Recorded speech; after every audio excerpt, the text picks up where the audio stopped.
All right. Now, just before we dive into the session we have today we'll be looking at a roadmap to selecting a career path within data analytics, business analysis, HR analytics, and financial analytics. All right. So look at 4 amazing career paths today. But before we dive into it, I want to know where you are joining us from. I'm joining you from Alberta in Canada. So type into the chat your location. If you are joining us from Lagos, Nigeria, from Manchester in the UK, just type into the chat and let's see where you are joining us from. Messi is joining us from Onitsha, Nigeria. Warri, brilliant, fantastic. Cardiff, brilliant. Sheffield, okay, absolutely fantastic. Glasgow, Elizabeth, you are welcome to the session today. Accra, Ghana, Cotonou, UK, Norfolk, brilliant. Birmingham, absolutely fantastic. Now, once more, before we dive into the session, I'll just give you a guide on what we'll be doing today, okay? Our session will cut across 3 major components.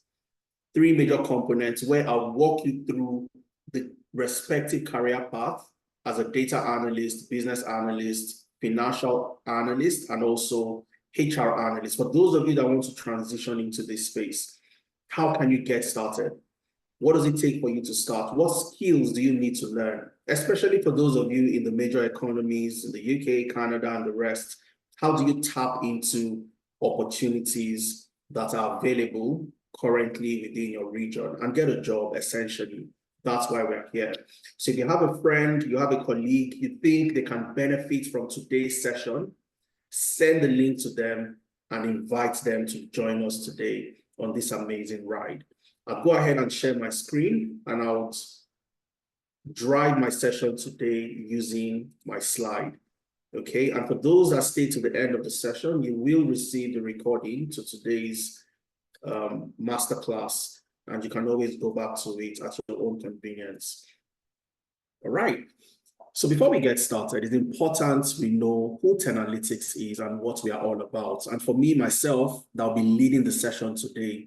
I'll get to introduce myself in the next few seconds. So what's the roadmap? And for so many people here, the confusion is always where to start and how to start. That's the confusion. I was there about a decade ago, 10 years ago, when I was getting started as a data analyst. The major challenge I found was, or the major challenge I encountered was knowing exactly what to learn. There was no structured learning framework for me. So I learned so many irrelevancies. I learned tools I have never used today, and that wasted a lot of time. So for some of you who want to get into the same career path, how do you ensure that you don't waste time transitioning? And that's what my session today would center around. And I'll share some success stories with you. So you have a very good, idea of people that have gone through Analytics, how they've been able to achieve success, and how you can also replicate the same. So first of all, we'll look at a different career path. Then we'll understand an equation, a very important equation today. If you have a pen and paper, I want you to write this down before we even move into our session. It's called the T plus E equation. Okay, I'll come back to tell you what that means, but write it down, T plus E. So I'll walk you through understanding the technical skills and also the employability skills, what they entail to ensure you get a job. Without these two, you can't get a job.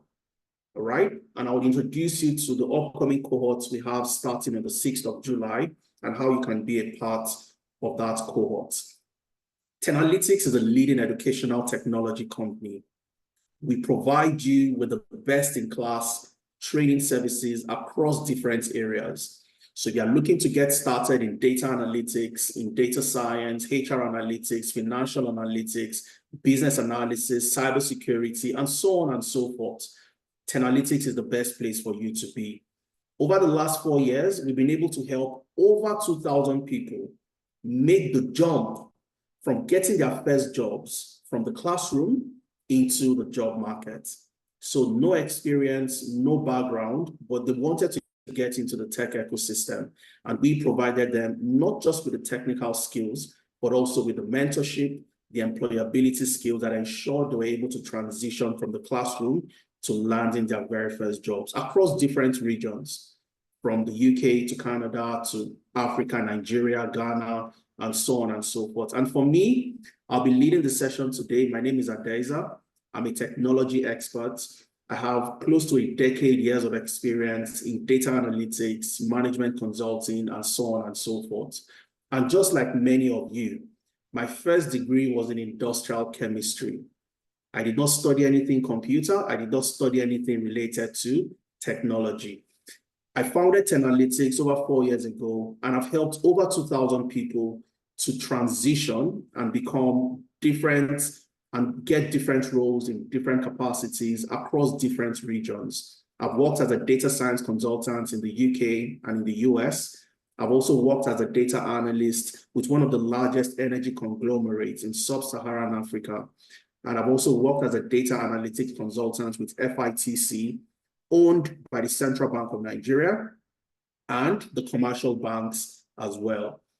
My experience cuts across 5 major sectors, from sports to financial services to educational technology, energy, and also the automobile sector.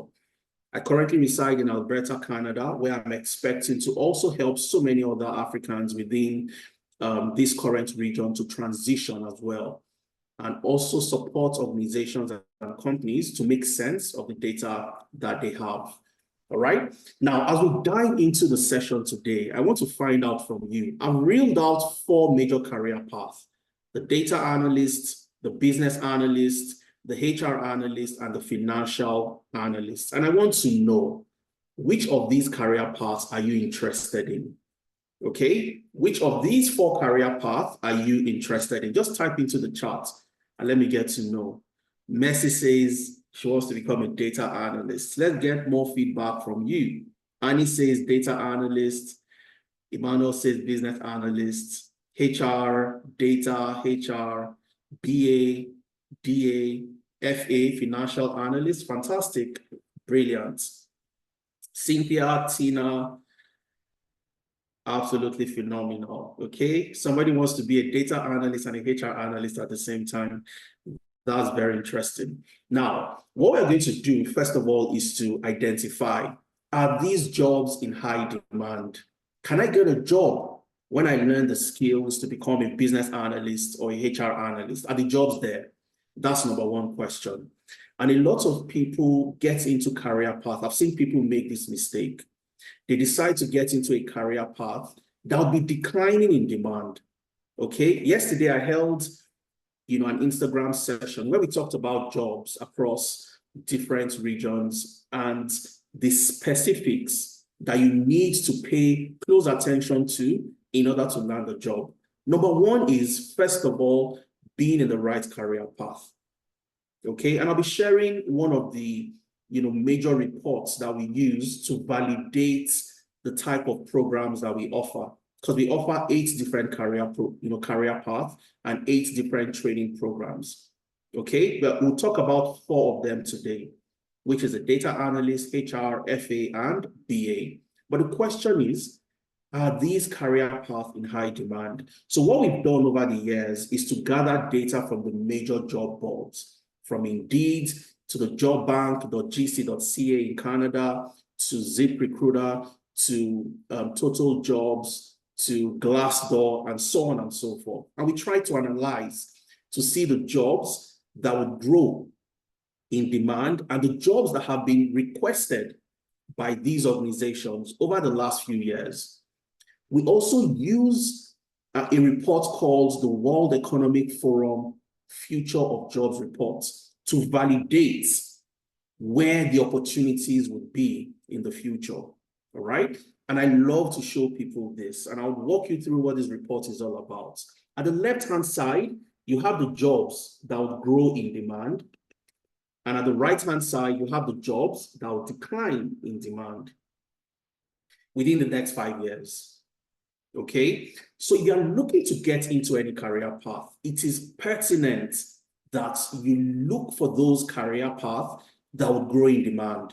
They are currently very high in demand, and they will keep on growing in the coming years.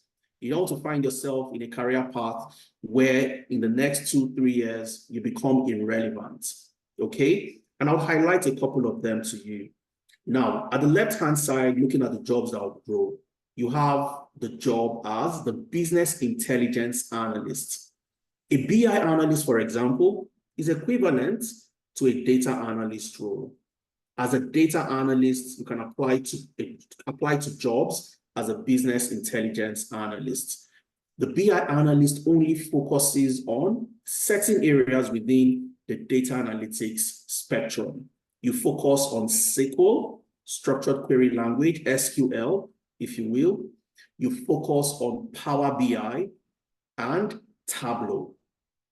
Okay, these are the major key areas for the business intelligence analyst. And as a data analyst, you're going to learn how to use SQL. You'd learn how to use Power BI, which is business intelligence, and you'd also learn data warehousing fundamentals and so on and so forth. So as a data analyst, you can get a job as a business intelligence analyst. You look for other areas as well, and you can see the data analyst and the data scientist has also been highlighted as part of the jobs that will grow in the next few years. As a data analyst, your job is already in so much, very high demand. And looking into the future, it would also grow in demand. So you see the data analyst role is absolutely phenomenal when it comes to opportunities, getting a job, and also competing for the best jobs across the major economies. You look at the process automation specialist. When you go to any organization and you talk about processes, who do you look out for? First of all, you look for the business analyst. So anything process, which I'll be explaining in the next few slides, you are looking at who? The business analyst. Let's just call it the BUS analyst. They focus on processes. They ensure that processes are optimized and processes are automated to make the company more efficient. And the company is more efficient, what happens? You reduce losses and you increase revenue. Okay? I want to point out something here before I leave this particular page. Remember, at the right-hand side, you have the jobs that will decline. And I want you to take a look at this, the product manager role. And this got me, so I got surprised as well the moment I saw product management as one of the career paths that will decline in demand. Okay, now people today are diving and they are rushing into product management. But hey, how do you become relevant in the next few years? You have AI that can do a lot of the market research you're going to be doing, that can also help you come up with ideas on product market fit and so on and so forth. So the product manager role is declining in demand.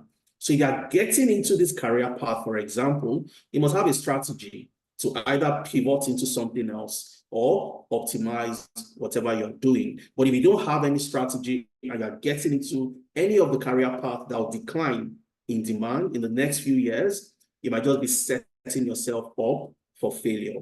Okay, now we've seen the data analyst, we've seen the business analyst, and as a data analyst, you are simply into so many areas that you can branch out and get jobs within the entire spectrum. And one of them is HR analytics.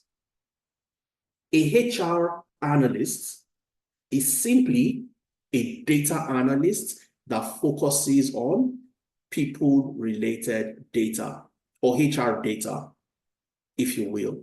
So as a data analyst, as a HR analyst, you are simply a data analyst with a focus on HR-related data. Okay, so you see career path you start to extract from the career path that will be growing in demand. You have the BI analyst, the data analyst, data scientist, the process automation specialist, who is your business analyst. And of course, you also have the financial analyst. The financial analyst. So looking at the 4 career paths we'll be talking about today, these are career paths that are in high demand. So the demand is there. It has been established. The next question is, are people getting jobs? If I learn data analytics and I'm so good at it, can I get a job in Canada? Can I get a job in the UK? Can I get a job as a business analyst that will sponsor me, move me from my current visa status to a skilled worker visa? I get a company that will give me the certificate of sponsorship, and so on and so forth. And I'll be sharing some very quick success story before we dive into our main session today. And it always seems impossible until it is done. Until you see somebody that has done what you're trying to do, it always seems like it is impossible. Okay? And I'll be sharing some very quick stories, people that have joined our program, and today they're doing phenomenally well where they are. And I'll talk about Toyin first of all. Toyin got a job as a benefits analyst with the NHS in the UK. She joined our data analytics program. Before she completed the program, just 1 month after joining us, because immediately after a month you join us, we start telling you to apply to jobs. Because by then, depending on the program you've joined, you've completed a substantial part of the program. So start applying to jobs. We prepared Toyin for her interview. We walked her through the nitty-gritty of what she needed to do, and she landed a job with the NHS as a benefits analyst. And today, the NHS gave Toyin a visa sponsorship, and she transitioned into a skilled worker visa, a tier 2 visa, currently in the UK. And that's Toyin's story. We're going to hear about Toyin. We're going to listen to her. I'll click on this link. We'll hear what Toyin has to say and how she was able to transition. Somebody say not seen. Okay. I hope you can all see my screen. I believe you can see what I'm showing, or maybe that person is talking about something else. Now let's go to Benga. Yesterday during my Instagram live, somebody asked, oh, do people only get jobs in Canada, in the UK? Are there jobs in other areas in Poland, for example, in Europe, other areas in Europe? Benga currently lives in Poland, okay? Benga joined our data analytics program, completed his program. Now, a backstory to Benga: for 2 years, Benga had struggled to get a job after moving to Poland. So he came to us, joined our data analytics program. I personally worked with Benga, prepared him for several interviews. And guess what? Benga had 4 different offers.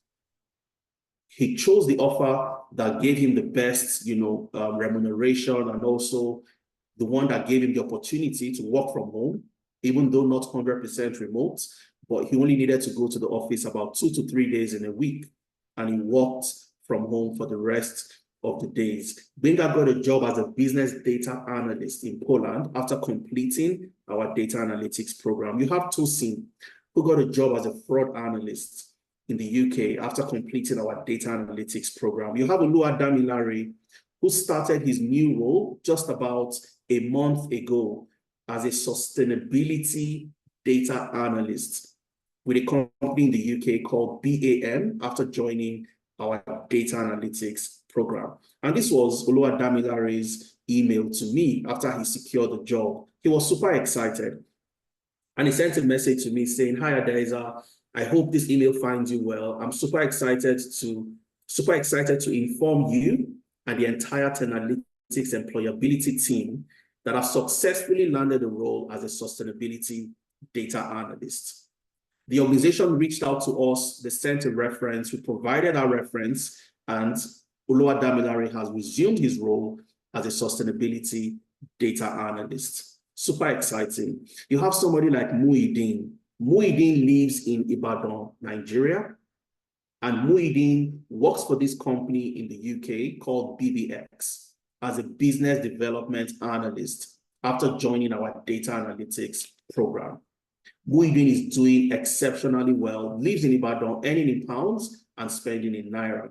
Okay, Muideen also completed our data analytics program and is one of the superstars. We call him a superstar at Tenalytics. But I'll tell you for a fact, getting a job outside the UK, especially from Nigeria, takes a lot of work. We worked with Muideen, prepared him for interviews, worked on his CV, and today Muideen works for this company as a data analyst.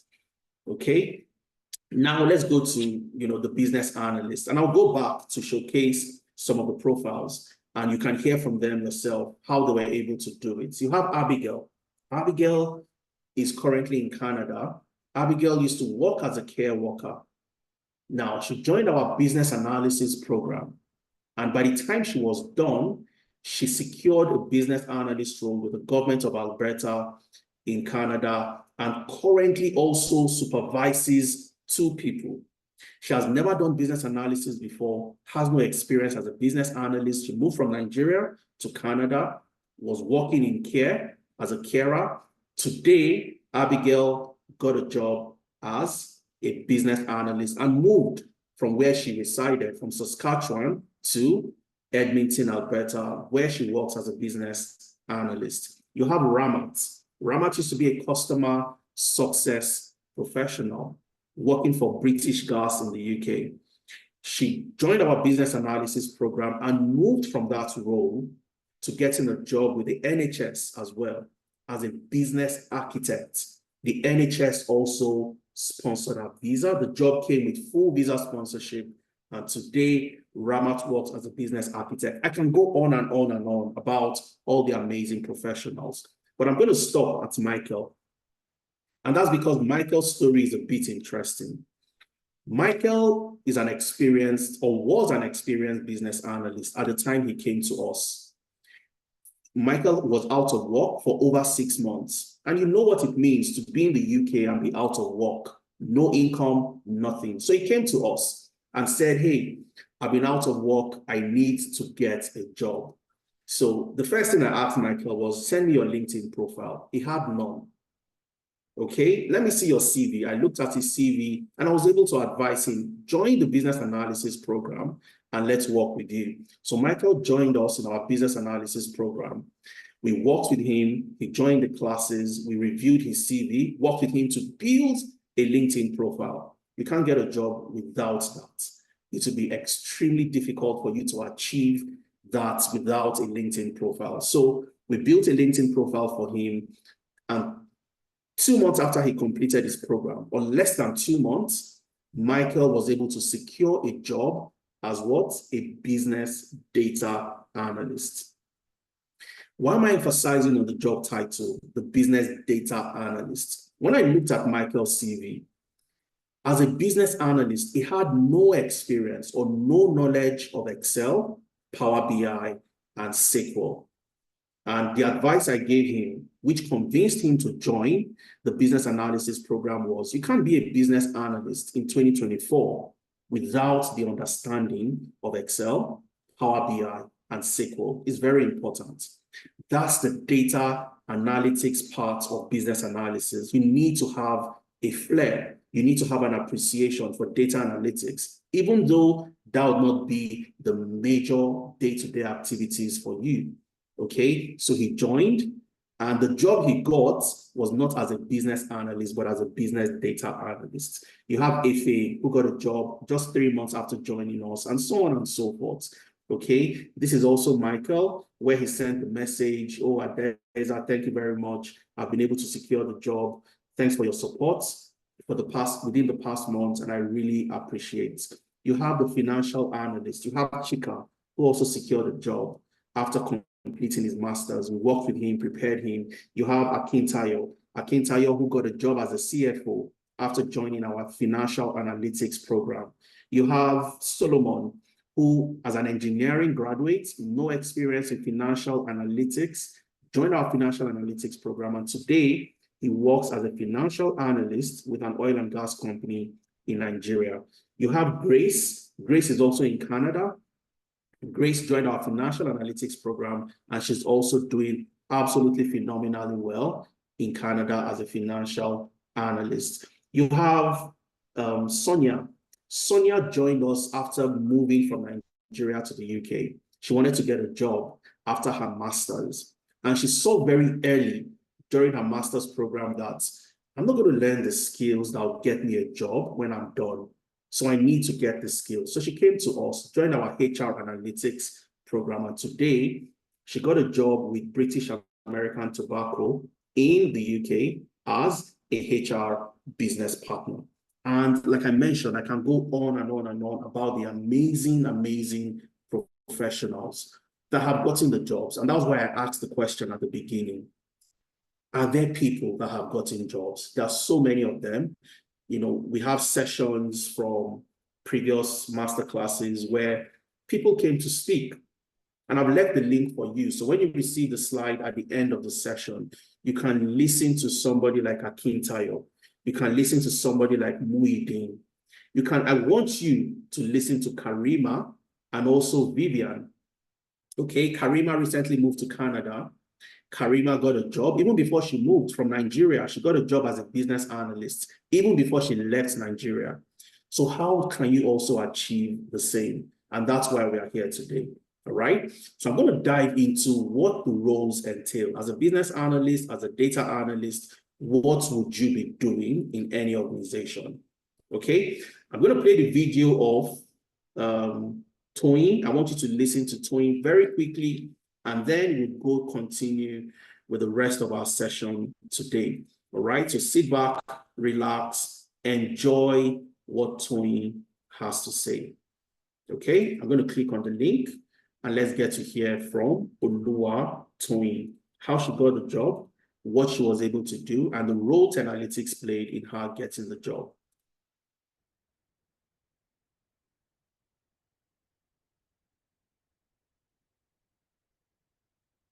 Okay, so I'm just going to skip this ad, and then I want us to listen to Toyin. Very quick, it's about just a minute, 60-second video, and let's get to hear what Toyin has to say. All right?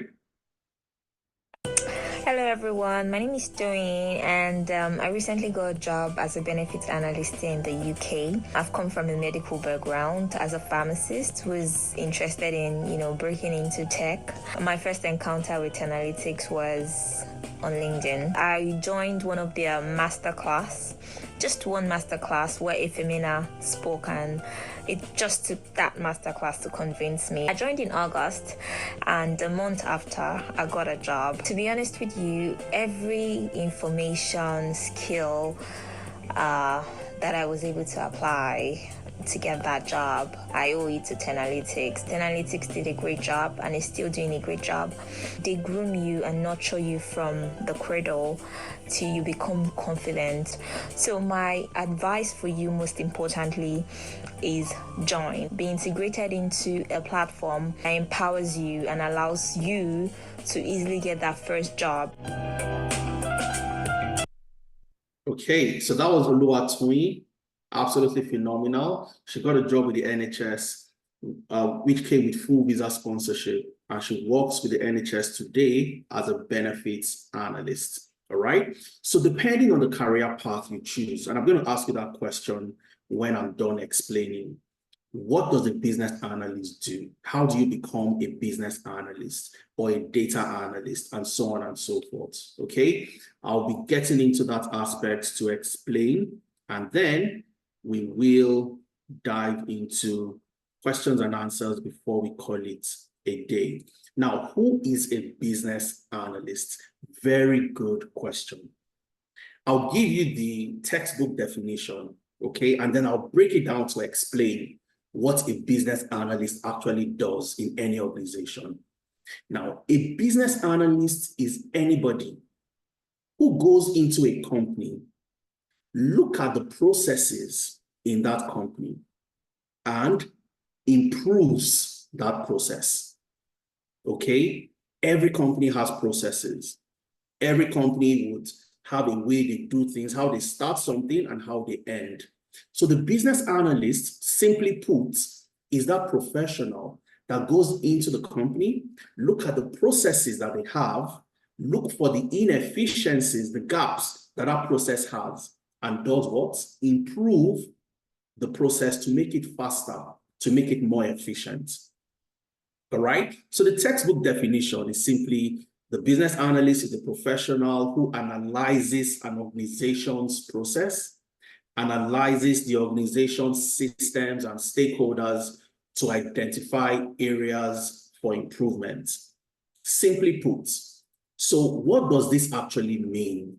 You analyze processes, you analyze the systems, you analyze the stakeholders to identify areas for improvement.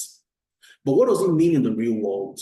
to the layman, what does that mean? Now, let's paint a very quick scenario. Imagine that you sell handbags, okay, handmade bags.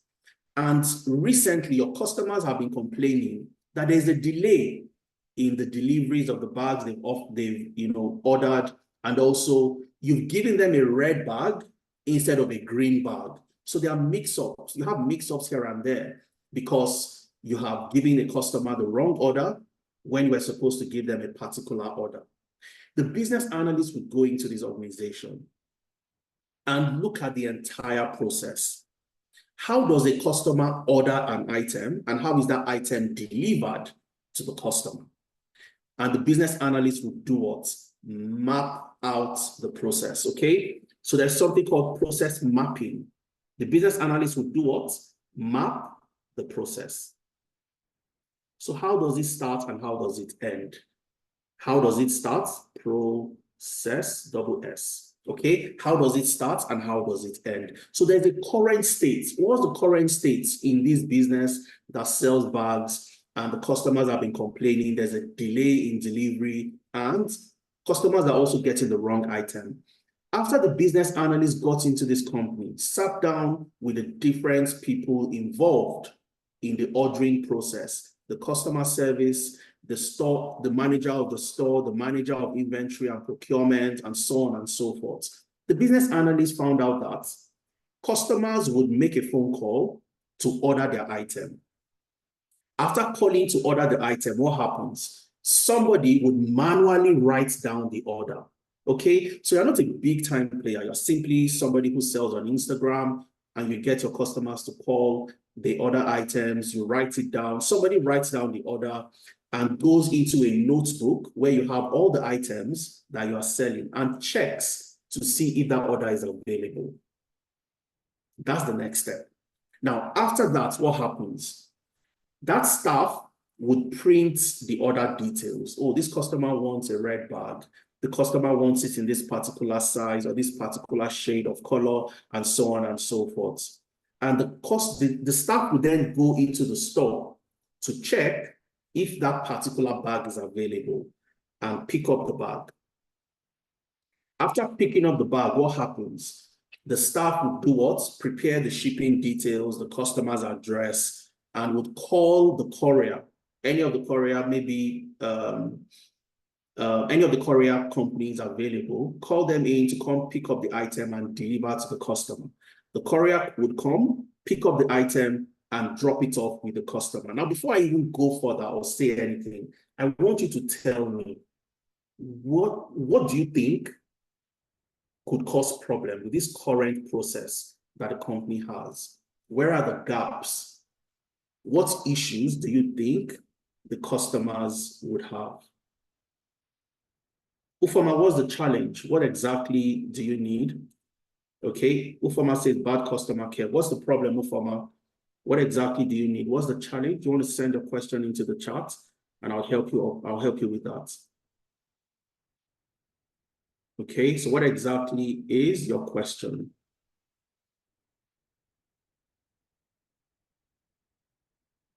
All right, so while I wait for Ufoma's question, my question to you, looking at this process, where are the problems? Where do you think this company would face issues? Linda says delays. Absolutely.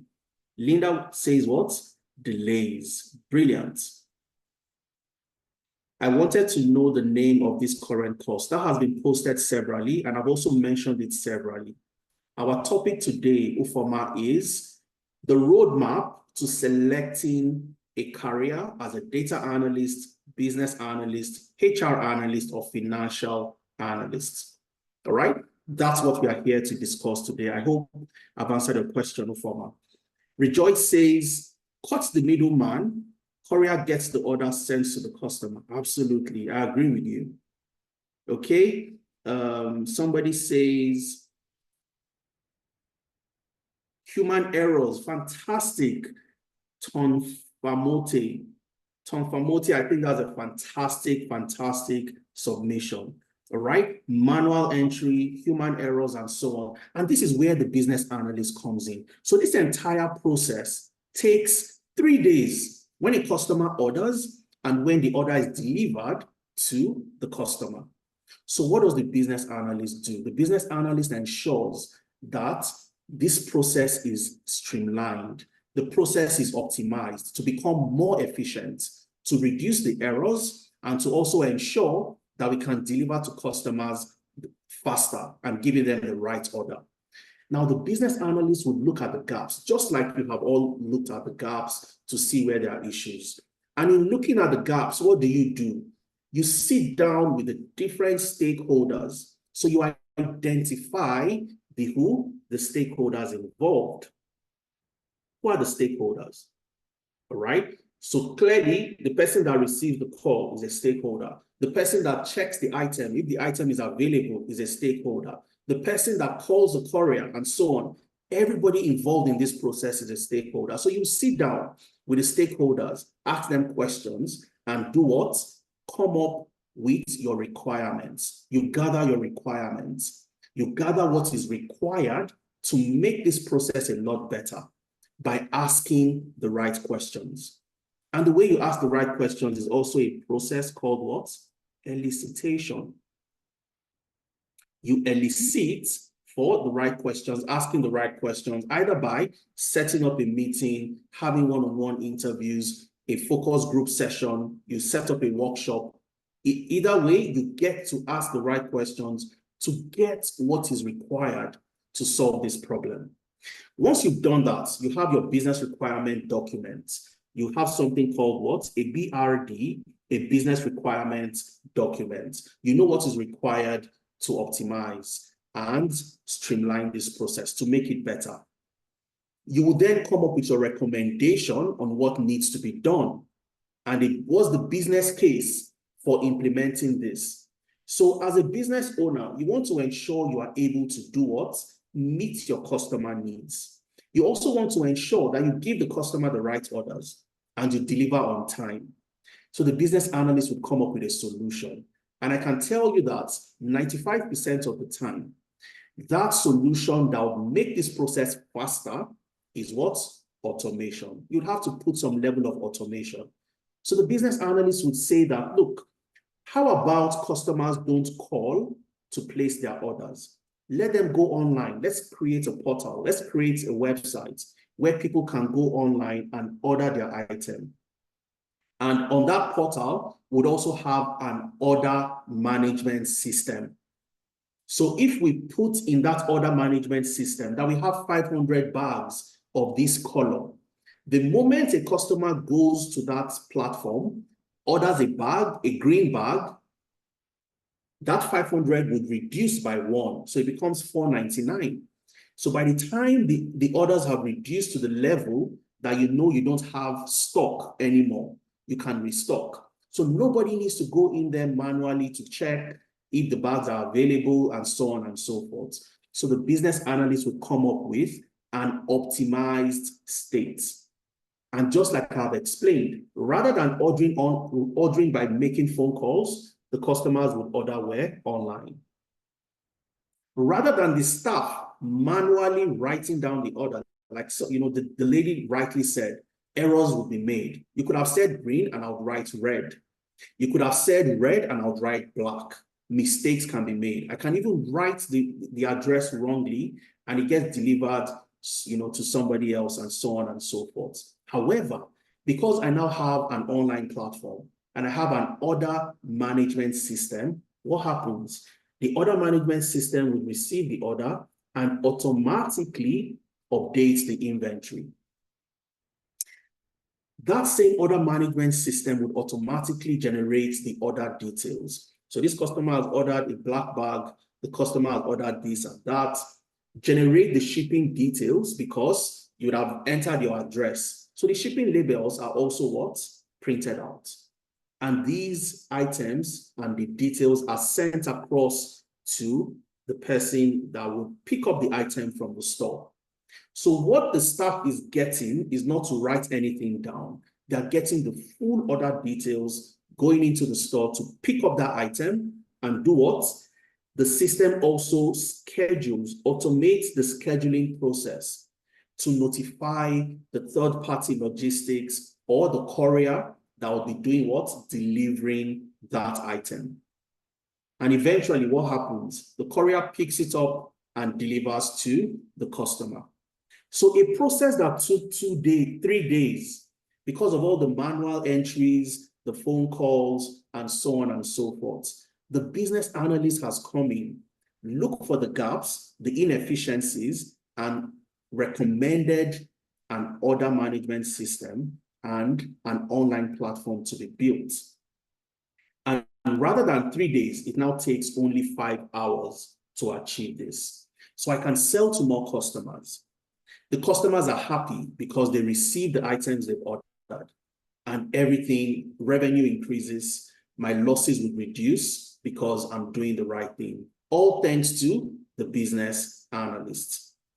Now, you see that order management system that has been implemented and the online platform that has been built.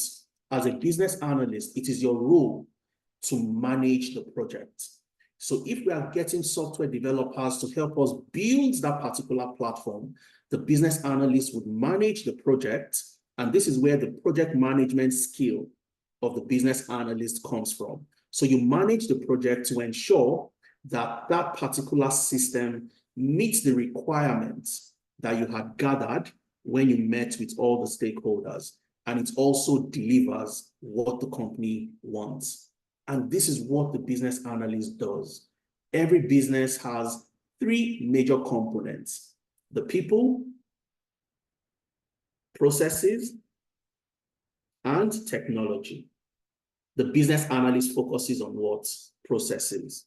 Something that takes 3 days, how can we make it take 3 minutes? What do we need to do? Do we need to automate? Do we need to, where are the gaps? Where are the loopholes? How do we make this more efficient?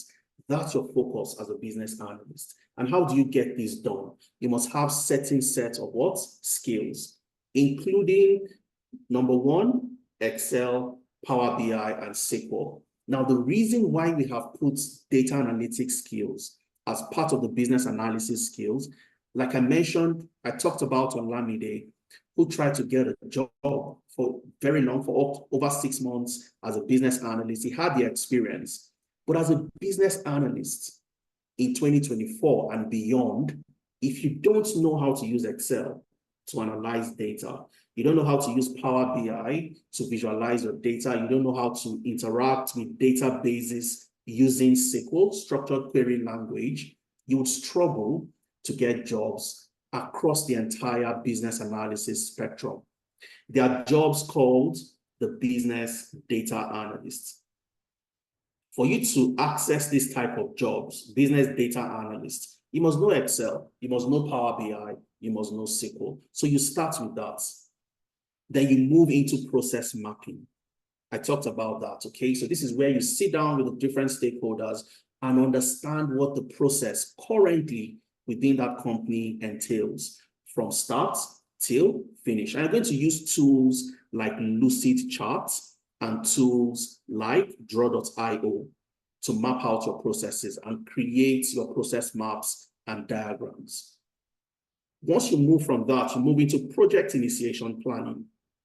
Remember, you're going to manage projects. That particular platform you have recommended, that order management system you suggested to that business owner that it needs to create to make the process more efficient, you need to manage the project.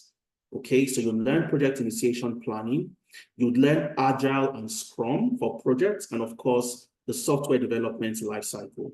So how does an application or a software get planned? How does it get designed? How does it get built? How does it get tested? How does it get deployed and maintained? So the entire life cycle of that software you need to understand, because you'll be managing projects that involves building of software, building of applications that will streamline and make processes more efficient. Then you move to requirement fundamentals. Okay, asking the right questions to gather the requirements, both functional and non-functional requirements by elicitation, which is simply asking the right questions, knowing how to interview, knowing how to set up workshops, knowing how to set up focus group sessions to get the answers that you need by asking the right questions. You're going to work with a lot of people, internally and externally, your stakeholders, your customers, your head of department, your customer service person. All these people, you need to know how to rank your stakeholders. Who has a higher influence? How do I communicate to my stakeholders? What's the right channels for communication? And so on and so forth. You must know how to manage people. So if you are somebody who is not very comfortable, or you don't like interacting with people, you don't like having conversations and so on, you might not see yourself as a business analyst, okay? But these are skills that you develop during the program itself because they're essential to you becoming a business analyst. And of course, you'd also learn ChatGPT for business analysis. Today, you can't do anything in the tech ecosystem without the appreciation for AI. ChatGPT for business analysis makes your work a lot more, a lot easier and a lot more efficient. Now, once you've learned all these skills, you're going to learn Jira for your project management, how to use Jira to track project deliverables. You'll learn how to use Trello to collaborate with your project team members on projects and to also track your tasks and so on and so forth. You'll learn how to use tools like Confluence for collaboration on projects as well. How long does it take for you to learn to become a business analyst? 4 months. For 2 months, you would learn in class, learning the principles, learning the fundamentals. And another 2 months would be you working on a project, end-to-end project, where you build a web application. All right? I talked about the lady or the person who sells bags and needed an online platform where the process becomes streamlined and so on. The project you'd work on during your internship involves a company that has issues with their HR department. When customers want to go on leave, they have to send emails and so on and so forth. So it's very manual. So the question is, how can you as a business analyst go into that company and help them manage a project where they have to build a web application for their HR services? So when employees want to go on leave, what do? They go to that platform, they log in, and they're able to request for leave. It automatically goes to their line managers and so on and so forth. So that's your internship. So you learn for 2 months and you intern for 2 months. Why is the internship important? I have met and I've interacted with so many business analysts. Some of them will tell me that I have a certification as a business analyst, but you know that there's a major difference between being a business analyst and doing the job of a business analyst. So if you get hired today, on day one, can you do the job of a business analyst? That's the big question. So when you get into interviews and you're asked questions around, tell me about a time you have worked on a process improvement project or a process optimization project and you faced a difficult stakeholder. How did you manage that stakeholder? If you haven't managed a project before, there is no way you can give a convincing answer to that question. And that's where recruiters start to see that you don't have experience and you don't get hired. And that's a major gap we've seen within the space. So many people calling themselves business analysts, but they can't do the job. And that's where your internship plays a major role in you knowing how to do the job and not just learning the theories and the technical part of the program. How do you learn to become a business analyst with us at Analytics for 4 months? You have classes on Saturdays and you have classes on Sundays during the weekend. Depending on where you are, for those in the UK, you have a class that starts from 11 a.m. to 2 p.m. every Sunday. And for those in Canada and the US, different time zone, you have a class that starts at your own convenience, tailored to your time zone, 10 a.m. to 1 p.m. Mountain Standard Time. All right, same on Sunday. For those in the UK, Africa, similar time zones, your class would commence 2 p.m. to 5 p.m. And for those in Canada, those in the US, your class would commence 12 noon to 3 p.m. Mountain Standard Time. Okay, so the way it works is this. If you're in the UK, for example, your class will begin 11 a.m. to 2 p.m. your time. Now, let's assume you are busy in the mornings, you can't join the class at 11. You can join the class for those who are in the US and, in Canada, because their class comes later your time in the evening. So 10 a.m. Mountain Time is around 6 p.m. UK time. So if you're not available in the morning, you can join the class in the evening and you get to be with those in the US and Canada. So it's flexible for you to be in any class because it fits into your schedule during the weekends and also based on your time zone. Different other roles, and this is where I've seen so many people, getting confused. Oh, I've learned business analysis. Does that mean I cannot get any job outside business analysis? Of course you can. You can get a job as a process automation analyst. If you listen to that project where the business analyst helped that company to implement an order management system, that's automating the process, cutting the middleman, like somebody mentioned in the chat the other time. You can get a job as a business process analyst, as a business data analyst, as a business architect, just like Ramat, as a business systems analyst, as a process improvement analyst, IT business analyst, product reliability engineer, requirements engineer, and so on and so forth. And these are the things we teach you how to do. So when you're searching for jobs, you're not just searching generic business analysis or business analysts. Different job titles across the entire business analysis spectrum for you to apply to. And that's the business analyst in a nutshell. I'm going to move to the data analyst role in the next few minutes. No Tableau, Razak. Like I mentioned earlier, as a business analyst, Tableau, Power BI will pretty much do the same thing. They are similar tools, and if you have one, you know how to use one, that's all you need. Your role as a business analyst is not to analyze data. That's the job of the data analyst, not the business analyst. You only need to know business intelligence, one of the tools. Learn any one of them. Tableau is one, Power BI is another. You learn Power BI because when it comes to the major business intelligence tool, number one is Power BI. Okay, Tableau comes second at number 2. Now let's move to the data analyst, which is a very interesting role. I've worked as a data analyst for the major part of my career. So what does it take to become a data analyst? And I want you to, there's always a confusion. People confuse the data analyst for the business analyst. There are 2 different roles, all right? 2 different roles, Razak. The data analyst focuses on what? Data. The business analyst focuses on what? Process. All right? So let's have that clear distinction. As a data analyst, your job in any organization is to help them what? Solve problems. And how do you solve problems for that organization? You solve problems by helping them answer 2 key questions using data. And the first question is, what happened? And the second question is, why did it happen? Okay, what happened and why did it happen? Every business wants to know.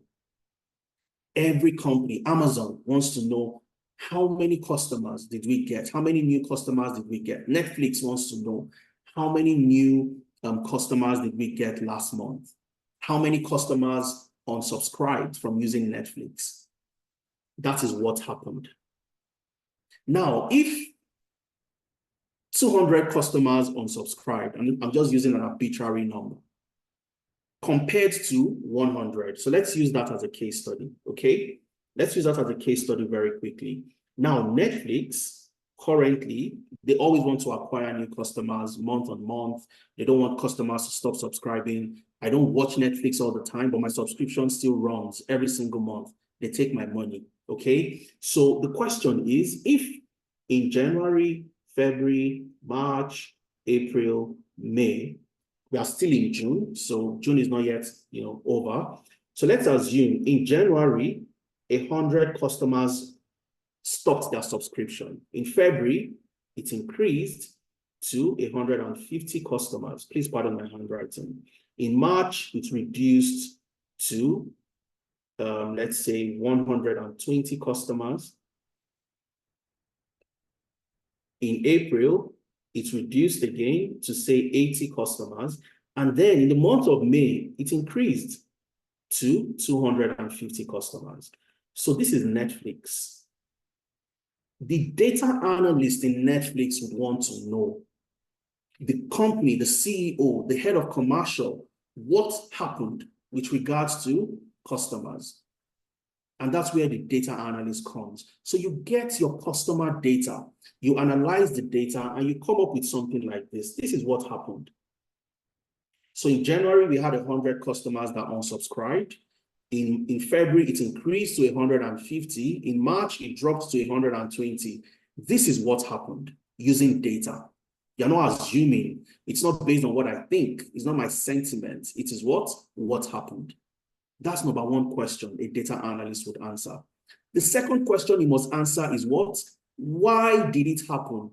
So why did we have 250 customers unsubscribe in the month of May? Because that's a problem for us. If customers are unsubscribing, it's reducing our revenue.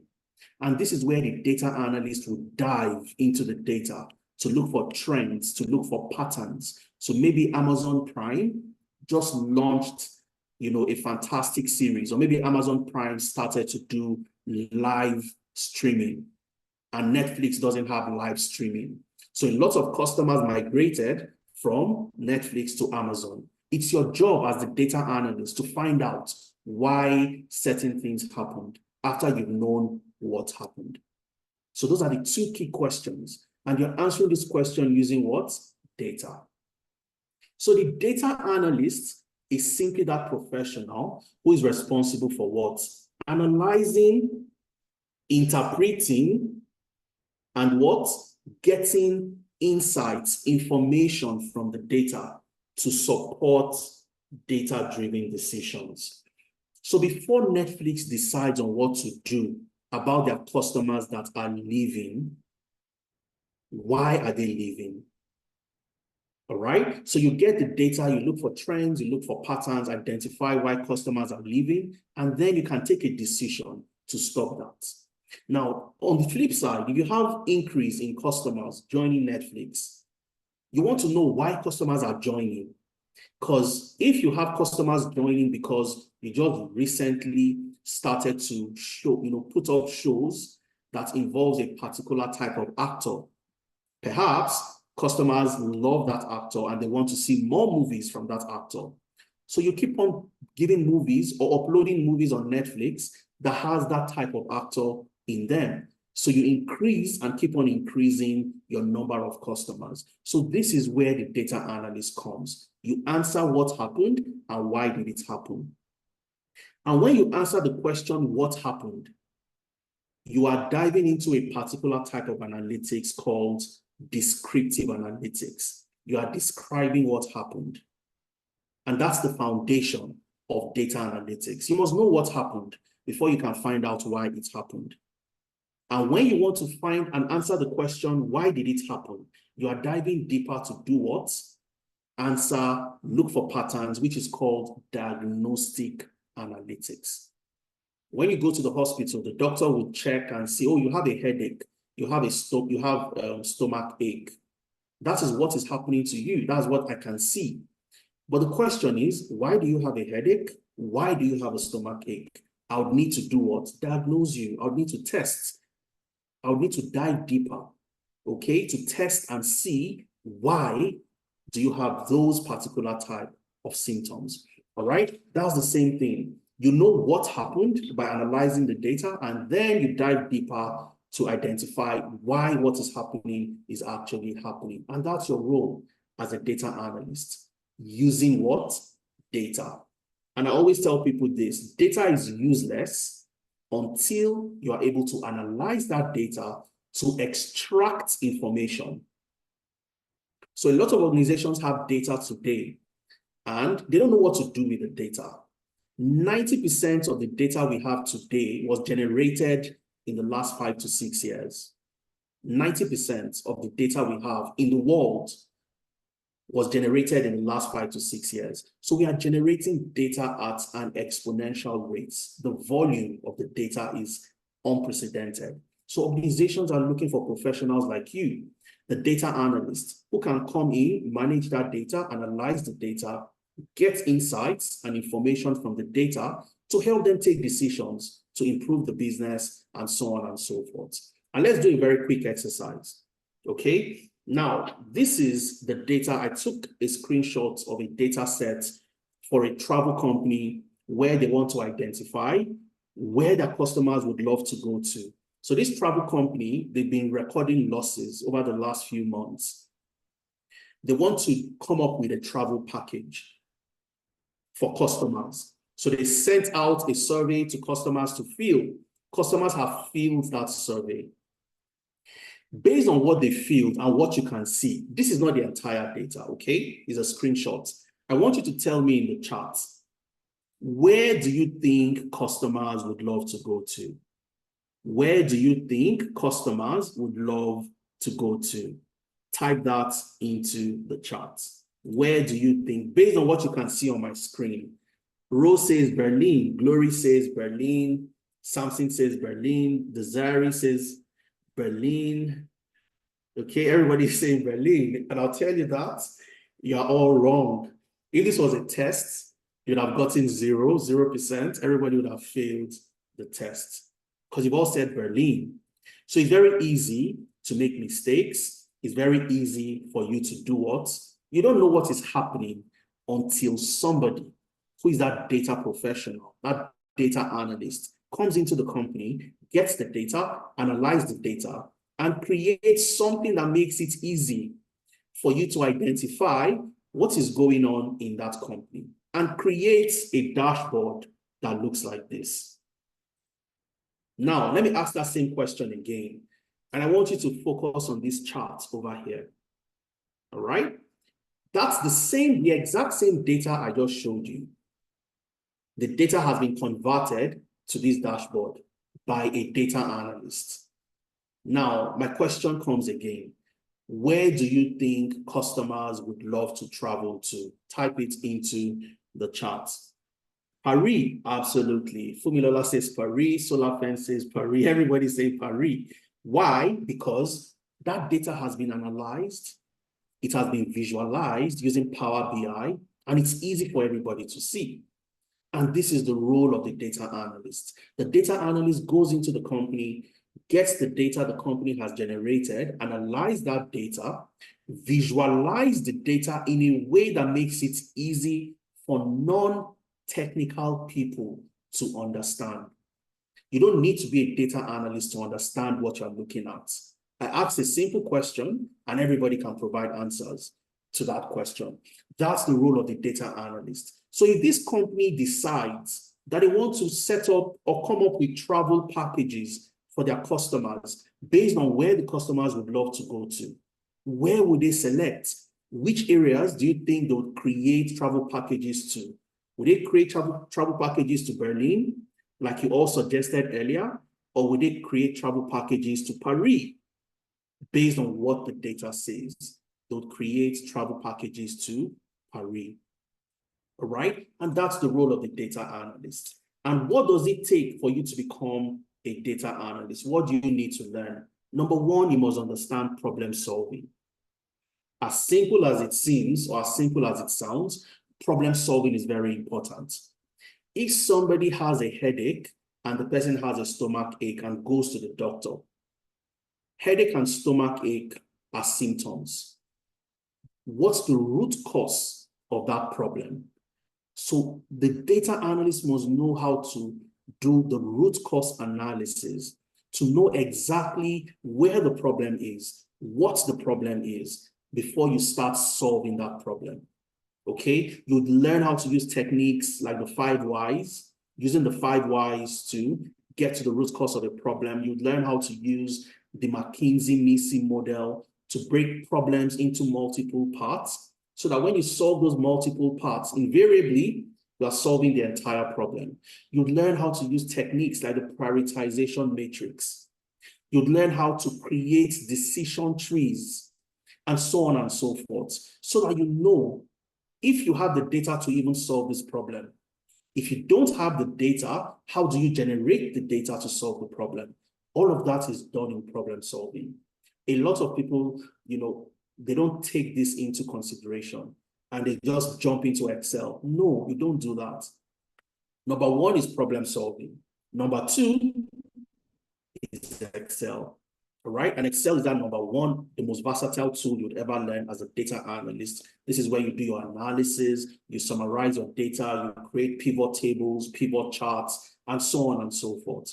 Then you move to SQL, structured query language.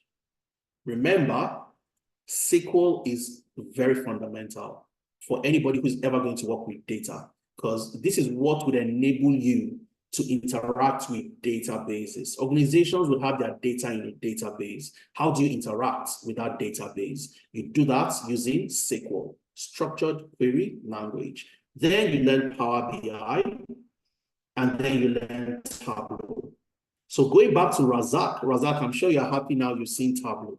Now, as a data analyst, your focus is on data, analyzing data, extracting insights from data. So you must be able to apply to any data role you see out there. Some organizations have a preference for Power BI. Some would have a preference for Tableau. However, as a data analyst whose single focus is on the data within that organization, it's good for you to have the two, because it increases the possibilities for you when it comes to getting a job as a data analyst. Then you must learn data storytelling, which is simply communicating the findings, the insights you have generated from the data you've analyzed. How do you communicate that to your CEO, who has no idea, who doesn't know what Excel is all about or what Power BI is? How do you communicate the findings to them? As a data analyst, you don't take the decisions in the company, all right? You recommend.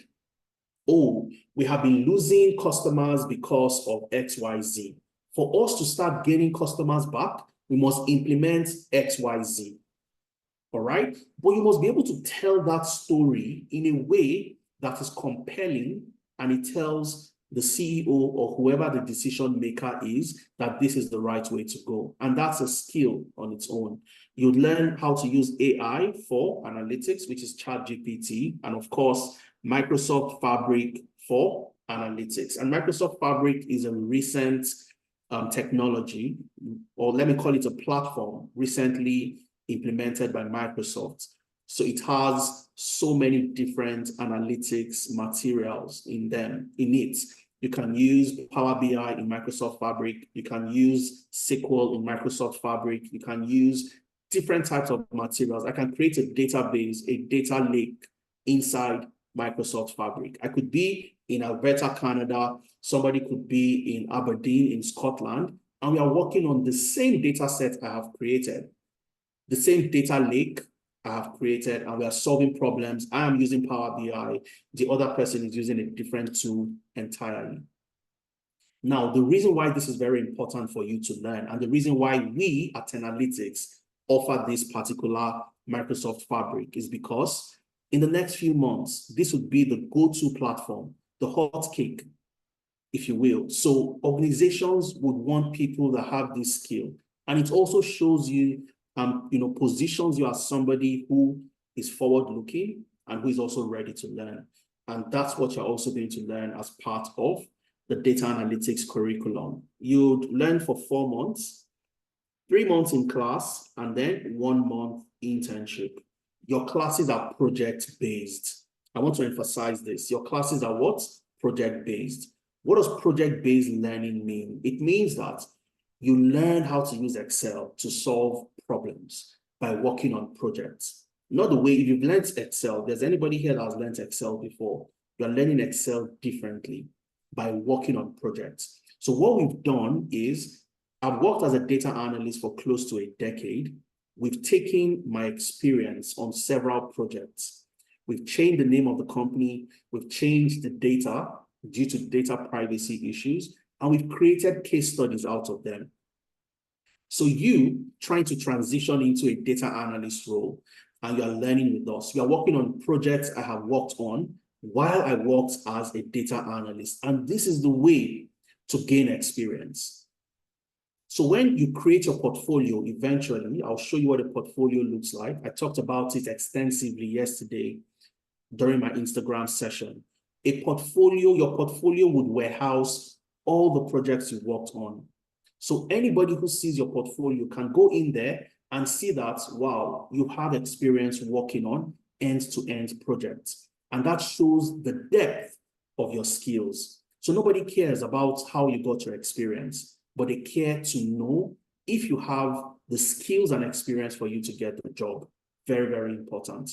And just like the business analysis program, your classes are only on Saturdays, unlike the business analysis where you have Saturday and Sunday. For data analytics, your live classes where you have a trainer like myself walking you through different areas in data analytics, working on projects together, you have that on Saturday. And it doesn't matter where you are. You could be in the UK, you could be in Canada. There is a time that fits your time zone. The UK is 11 a.m. to 2 p.m. UK time. If you're in Nigeria, similar time zone, 11 a.m. to 2 p.m. If you're in the US or in Canada, your class begins at 10 a.m. to 1 p.m. Mountain Standard Time. Okay, so you have a class that fits your schedule, and it really doesn't matter if you're in Nigeria, you're in Ghana, you're in the UK, and you're not free in the morning. You can join the class where those in the US and Canada would be joining, so you get to be a part of that class as well, and it fits your own specific schedule during the weekends. Now, on Sundays, you don't join a live class on Sunday. You get to join our LMS. We have a learning management system where you get to watch your videos. You have self-paced videos that you get to watch. All right. So you watch me teaching you some concepts. You practice you practice those concepts on your own. And then the following Saturday, we start to implement working on projects and so on and so forth. Okay, that's the data analyst. And I'll advise you, take a screenshot. If anybody asks you, as a data analyst, what do you do? As a data analyst, what do you need to learn? Talk to them about this. The data analyst focuses on what? Data. The business analyst focuses on what? Processes. Now, you can get jobs as a data analyst, as a business intelligence analyst, as a supply chain management analyst, product analyst, sales analyst, customer insights analyst, operations analyst, digital marketing analyst, and so on and so forth. Oluwadamilare got a job recently as a sustainability data analyst. I've never seen that before. Sustainability data analyst. Okay, one of our participants who got a job in the NHS got a job as a pathology data analyst. Pathology data analyst. So there are so many roles out there. How do you start to identify these roles to apply to them? And I'll go there. I'll show you. I talked about the T+E equation. I didn't forget. I'll go back and I'll walk you through every single thing that you need. Now, I'm going to walk through the differences between the two roles very quickly. The data analyst, the business analyst, it's the, I would say the most frequently asked question I've gotten. Everybody asks, well, what's the difference between the data and the business and so on? The data analyst focuses on data. Never forget that, okay? So as a data analyst, your focus is on what? Using data to solve problems. While as a business analyst, your focus is on the business itself, looking at the processes, looking for inefficiencies, and how to optimize those processes. All right? The data analyst is also technically focused on tools that are used to extract insights from data. So that goes back to Razak that said, oh, as a business analyst, do I need Tableau? No, you don't. But as a data analyst, do I need Tableau? Absolutely, you do.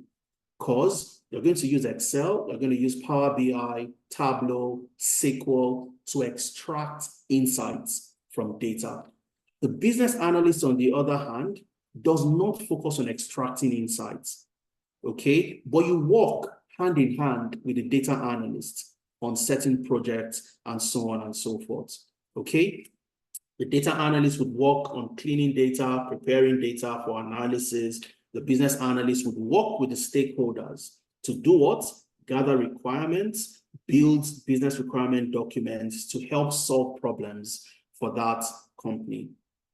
As a data analyst, you are learning problem solving, you are learning communication, data storytelling, Excel, Power BI, Tableau, SQL, AI for data analytics. As a business analyst, you are learning what? Interviewing skills, your elicitation. You need to know how to what?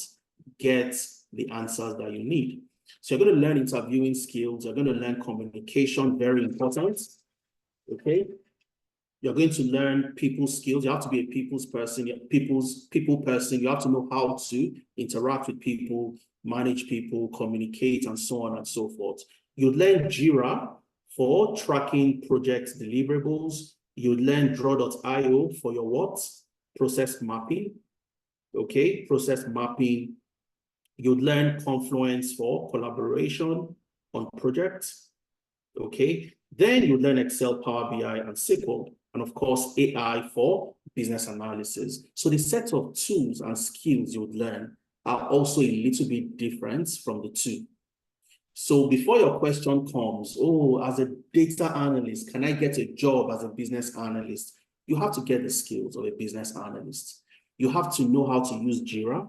You have to know how to use draw.io. You have to know how to use Confluence. You have to know how to do so many other things before you can become a business analyst. On the other hand, as a business analyst, can you get a job as a data analyst? Yes, you can, to some extent. Why? Because you would have learned Excel, just like the data analyst. You'd have learned Power BI, just like the data analyst. You'd have learned SQL, just like the data analyst. However, you don't know Tableau, okay? And you won't be as grounded in the analysis, extracting of insights from data like the data analyst. And that's why I said there are certain jobs you can get as a business analyst within the data analytics space. Now, I want to ask a question before I move to the financial analyst. And I'm going to be fast with financial and HR because the financial analysts, the HR analysts are both data analysts. So if you know what the data analyst does, you definitely would know what the financial analyst will do. But before I come here, I want to ask a question. Can you tell the difference between the data and the business analyst? If you're asked, and just answer yes or no. If somebody asks after this session today, what's the difference between the data and the business analyst? Would you be able to answer? Type yes or no. Fantastic. Annie says yes. Kemi says yes, yes. Yes, I can. Absolutely phenomenal. So I love this because, like I said, that's the most frequently asked question. So if I'm able to achieve that, I think that's absolutely phenomenal. Okay, fantastic. Now, let's move on to the financial analyst. Who is a financial analyst? A financial analyst is a data analyst. Make no mistake. The financial analyst is a data analyst that does not focus on all types of data. The data analyst would focus on different types of data: customer data, project data, sales data, and so on and so forth. Okay? The financial analyst is a data analyst that focuses on what? Financial data. That's the focus for the financial analyst. So you're a data analyst. You have the skills of a data analyst. However, your focus is on what? Financial data. So you would analyze the financial data in that company to ensure that the company takes the best investment decisions. You're also able to analyze the financial health of that company. You know how the company is doing based on their costs, their revenue, and several financial metrics within the organization. You are able to forecast into the future to tell that company what to do with regards to its financial position. So anything financial, the company wants to take an investment decision, you're advising. The company wants to evaluate, let's know, am I doing well financially or not? You are the go-to person. So the financial analyst is the professional who does what? Analyzes financial data, guide investment decisions, evaluates the company's performance, and forecast financial trends. The company wants to reduce costs. Okay, you as the financial analyst would identify areas for cost optimization. How do we optimize costs? How do we ensure that the company is profitable? What are the different metrics we need to look at? Return on equity, return on investment, and so on and so forth. When there are changes within the regulatory landscape, or there are changes within the economy, in Nigeria, for example, if the interest rates have been going up by the MPC, the monetary committee, and so on, you have different changes to the economy.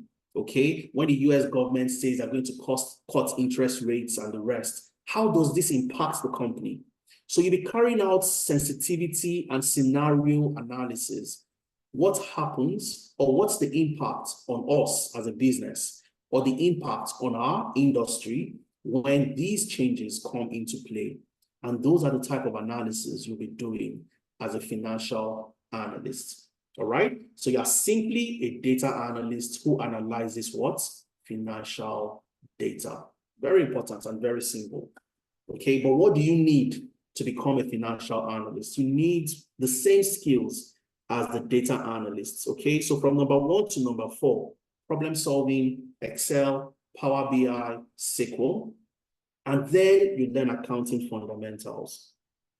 So you don't need to be an accountant. You don't need to have financial knowledge, accounting knowledge. You start the program from zero, no experience, no knowledge, and all the accounting fundamentals you need to learn to become a financial analyst. You learn them during the program.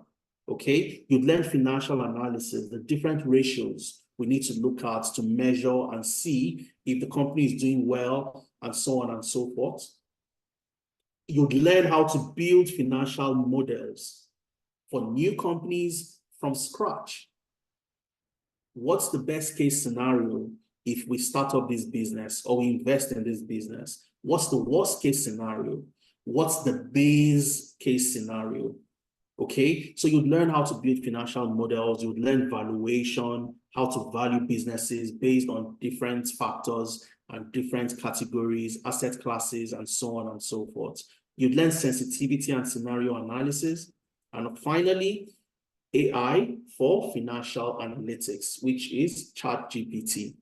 Okay, your program would also be for 4 months, just like the data analytics program, 3 months in class, and then you'd intern for 1 month internship. Similar structure to the data analytics program. Your classes, live classes are on Saturdays, where you have a trainer, you have a facilitator who will walk you through all the things you need to do, walk you through your projects, and so on and so forth. If you're in the UK, Africa, similar time zone, you have a class that meets your time zone. If you're in the US, Canada, similar time zones, you have a time zone that you have a class that fits your time zone. And on Sundays, you have the luxury of doing what? Learning at your convenience. So you don't have to join a live class. You log into the MMS, your platform. I'll show you what it looks like. You log into the platform, watch your videos, practice. And some people, they break their classes into, they break their Sunday videos. They watch some on Sunday, they watch some on Monday, on Tuesday. So you have that, luxury of breaking down your classes, and it's a lot more convenient for you. So it doesn't matter if you're a slow learner, you're a fast learner, and so on and so forth. You have a blended learning approach that ensures that you get exactly what you want out of the program. Okay? And of course, as a financial analyst, you can get jobs as an investment analyst, FP&A, which is a very, very popular career path today, financial planning and analysis. Okay, you can get jobs as a market analyst, commercial analyst, sales analyst, cost analyst, financial modeling analyst, data analyst within the finance space. All right. Finally, we are looking at the HR analyst. And just like I said earlier, as long as you understand what the data analyst does, you definitely would know what the HR and financial analyst would do. So as a HR analyst, you are also a data analyst. Okay, you're a data analyst. But the focus for you is not on all types of data. Your focus is on where? HR data or people, let's say HR or people data. That's your focus. So when it comes to any organization, how do you take decisions that are people related? So you want to implement a new HR policy. You want to implement a new strategy that would affect the people. How do you implement them from a data-driven perspective? After COVID, during COVID and the resultant effects of COVID, a lot of companies implemented work from home, policies. So even till date, it's a major negotiation, point for new employees. Would I have the opportunity to work remotely? Right? Now, imagine a company wants to bring employees back into the office. So rather than working from home, come back, work from the office. On what basis would you be making that decision?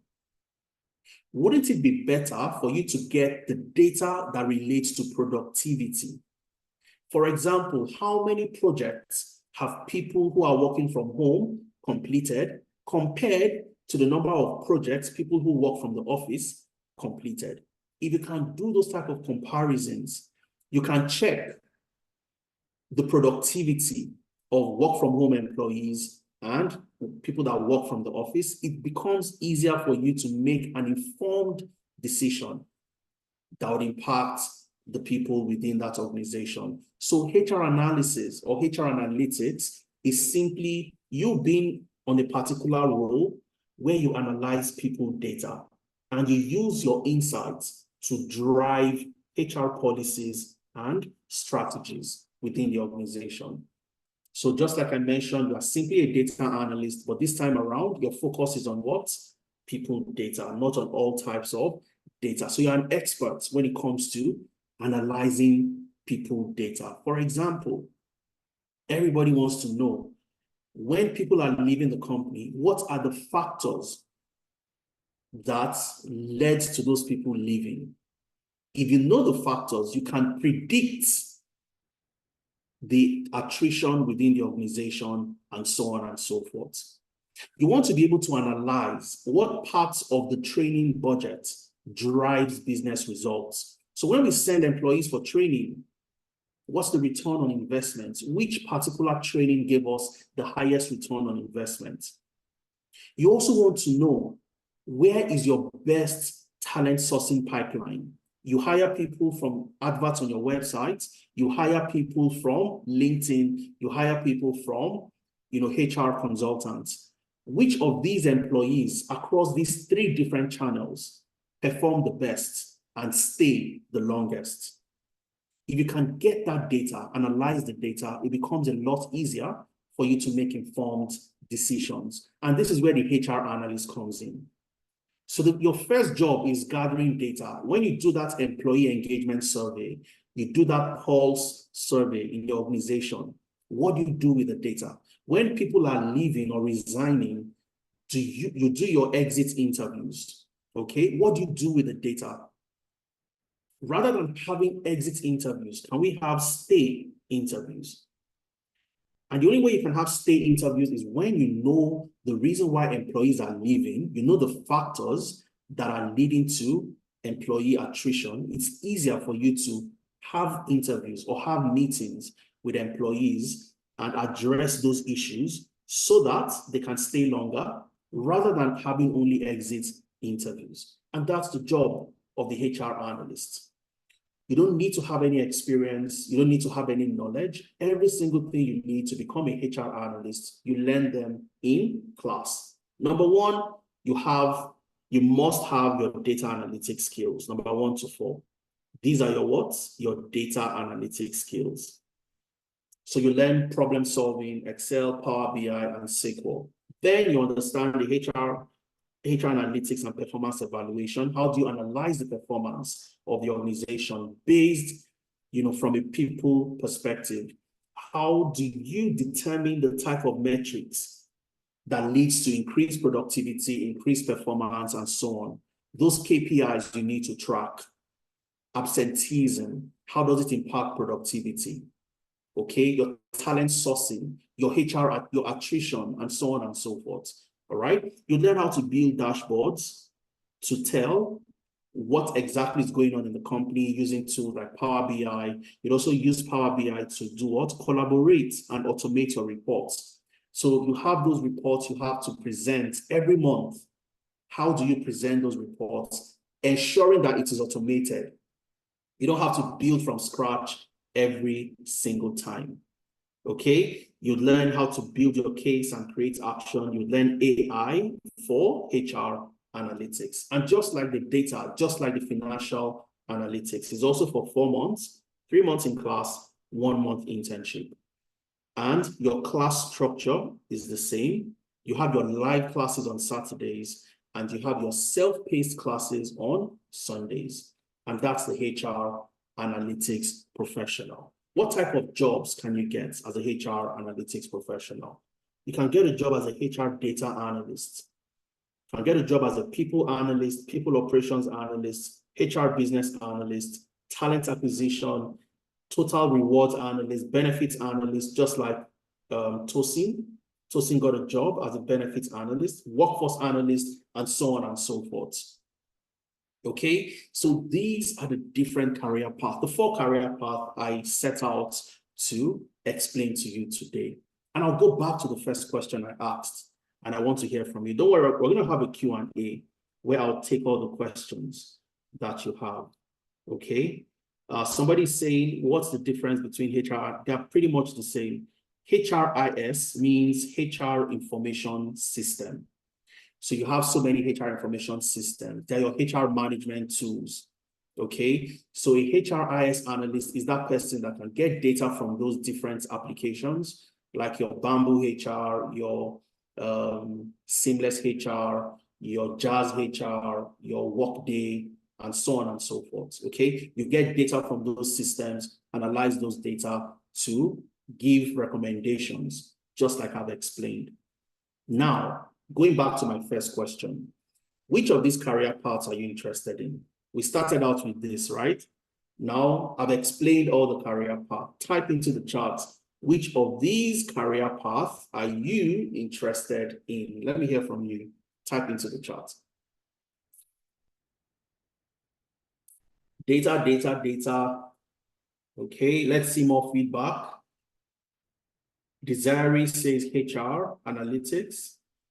Okay, Fumilola, data, Nelly, data, Somi, data. Somi says HR, sorry, Somi says HR. Tuilope says HR. Redmi says data analytics, financial analytics. As Vicky said, I changed my mind. I go for data analytics now. Absolutely phenomenal.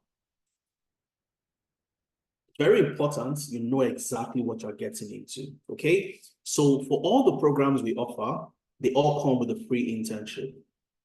All right. And what does the free internship, what does it do for you? You create a portfolio. All the projects you work on during your internship, they get into that portfolio. All the projects you complete during your program, they get into that portfolio. And I'll show you just a sneak peek very quickly what a portfolio looks like. Okay. And then we'll talk about what the program entails. How do you get started? What do you need to pay? Investment you need to make to be a part of the new cohorts that starts on the 6th of July, 2024. So let's go to, I've kept the profile for Victoria, for Nemuel, and Abdul Kawir. I'm going to go to Victoria's profile very quickly. And I want to show you what a portfolio looks like. So if you were in my Instagram live session yesterday, people asked, I remember somebody specifically asked me that, oh, Adeza, what does a portfolio look like? How do I build one? So we show you how to build a portfolio when you join any of the programs you join. And the reason why the portfolio is very important, I can't overemphasize the importance. Imagine you have worked as a customer service professional for the last 5 years, anywhere you are, or you've worked as a care worker, you've worked in a school as a teacher. Now you want to become a business analyst. How do you show people? How do you show that employer that you know what to do? You know what you're doing. You can do the job. What experience do you have to show? And that's where your portfolio becomes very, very important, okay? So Victoria's portfolio, she joined our data analytics program, Victoria Uchemadu.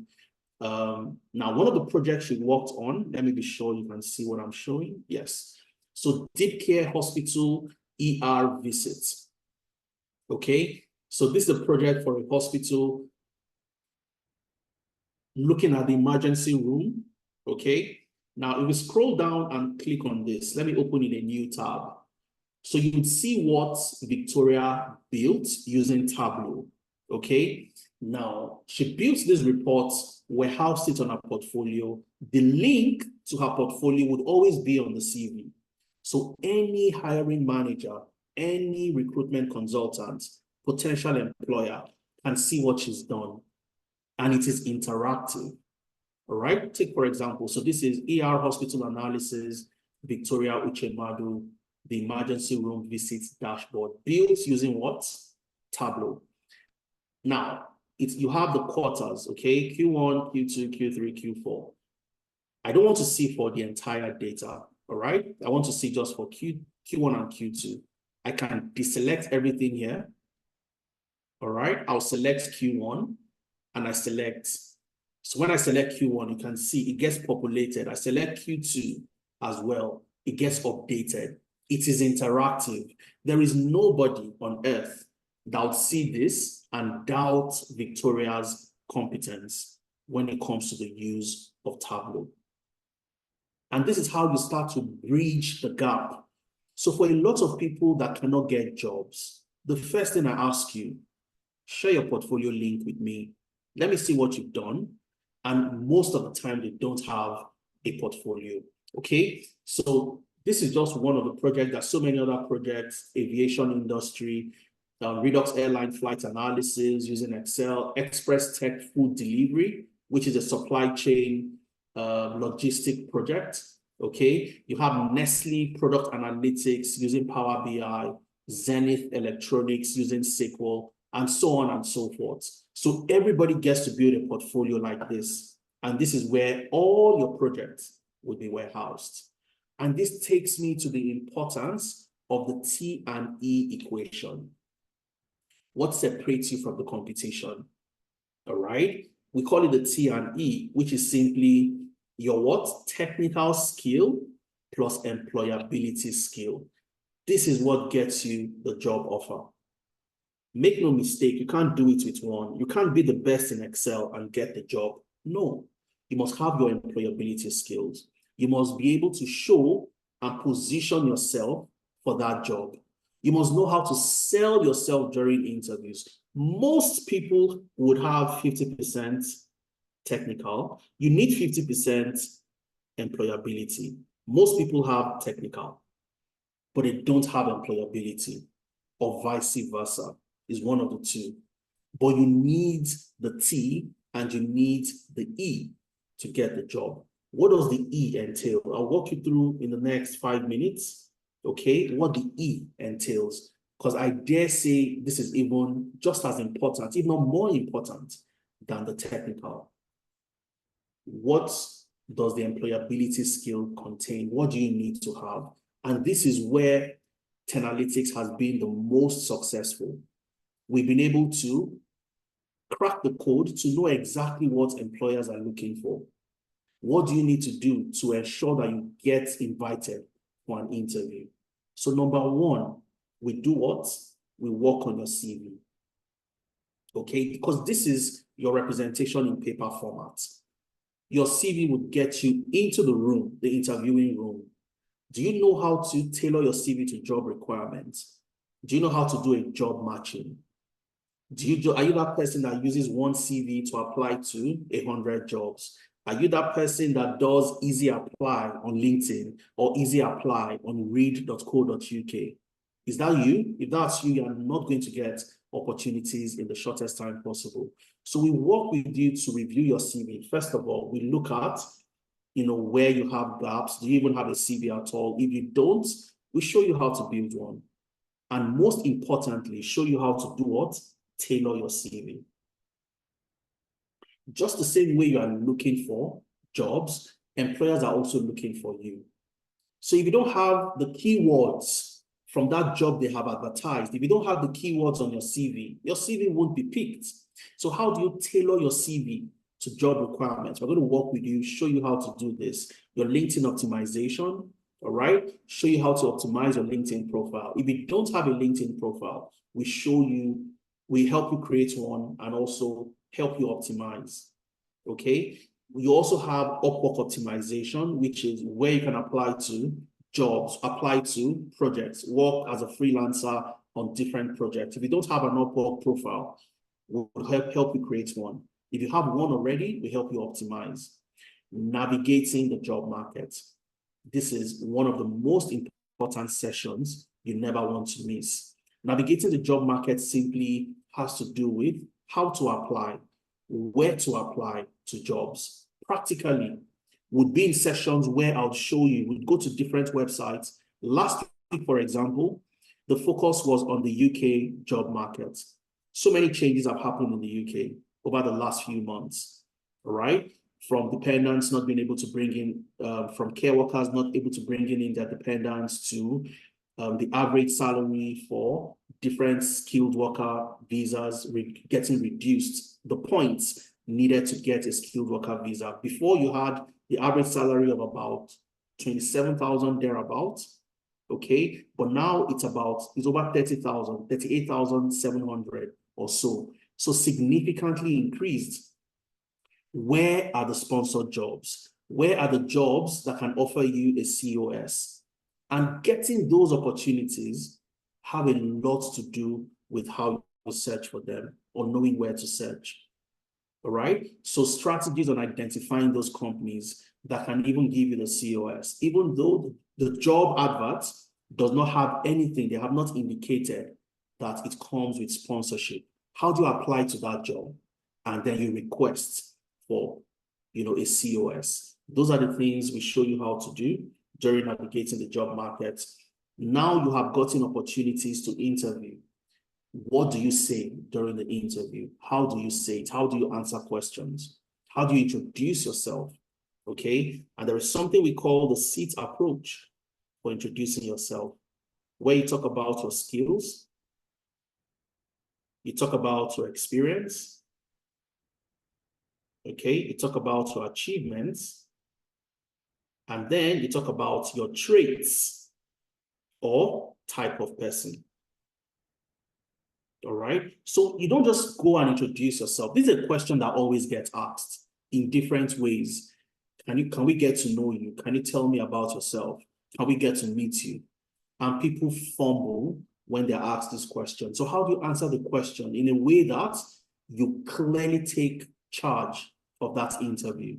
Do you just go into an interview and sit down, hello, good afternoon, hello, hello, and then you're expected to, get questions from the interviewers?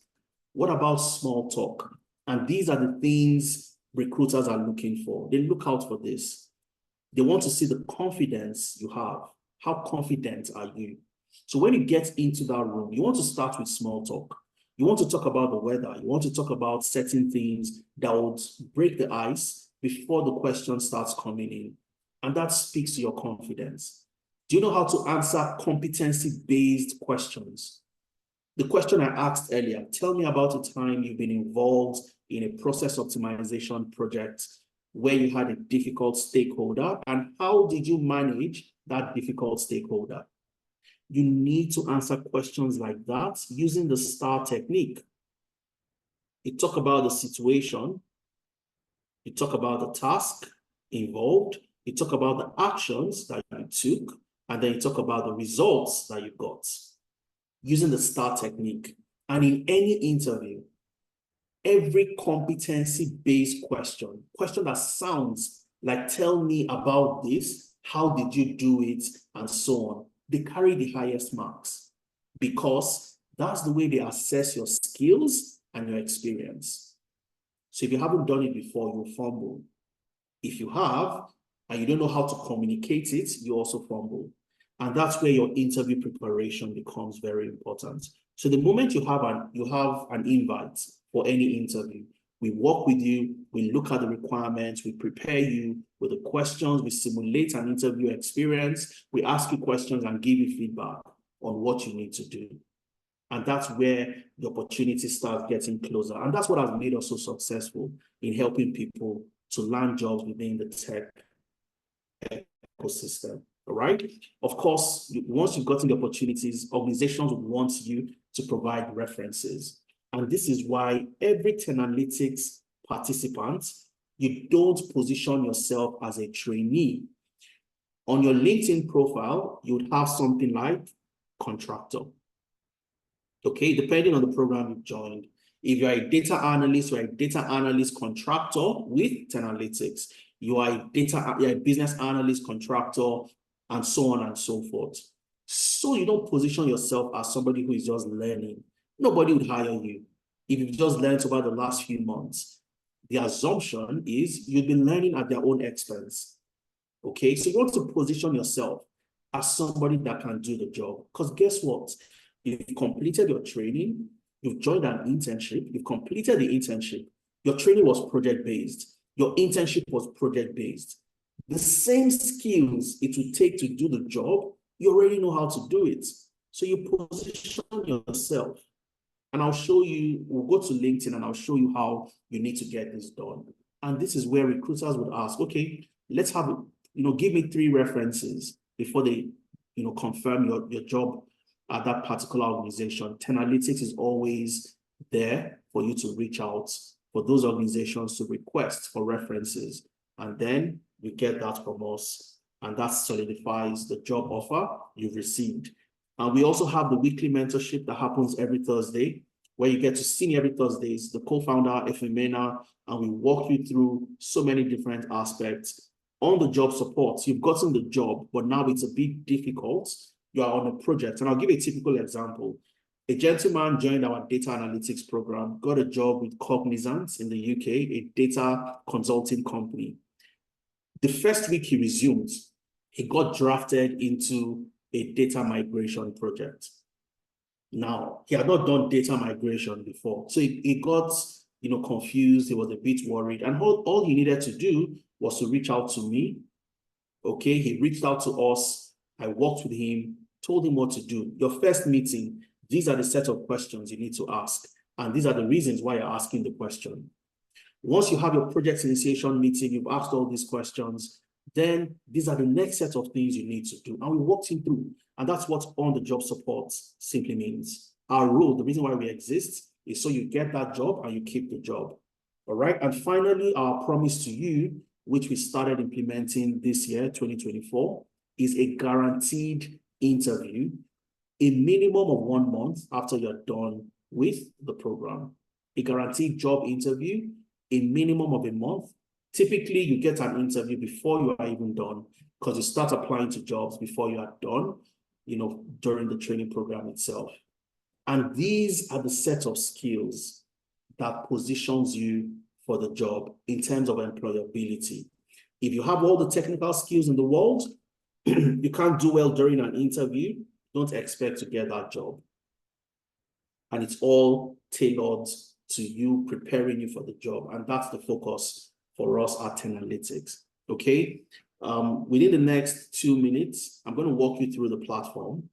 Okay, what the platform looks like, and then introduce you to the next cohort we have starting on the 6th of July, 2024. So when you register and you join any of the programs, how do you learn with us? What do you learn?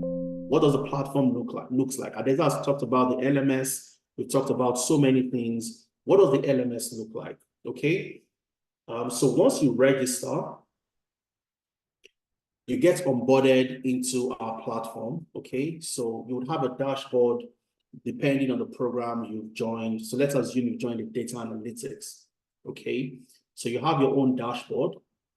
All right. You have your instructors where you can chat with any of the instructors. So let's take, for example, you had the program, you want to chat with me. All you need to do is come in here, click on this, it opens up into an email. You send an email and you get a response, and so on and so forth.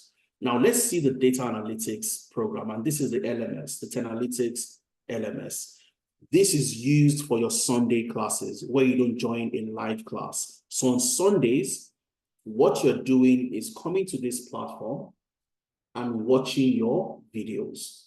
So week one, you have introduction to Excel. You learn about the overview of Excel, and all you have to do is come in here. It's a 6-minute video, very short, straight to the point, and you watch the video, okay? And you'd see Efemena, the co-founder of Analytics. He'll be the one teaching you the rudiments, the fundamentals of Excel. And you're literally walking along and doing what he's doing. Okay, you move to the next one.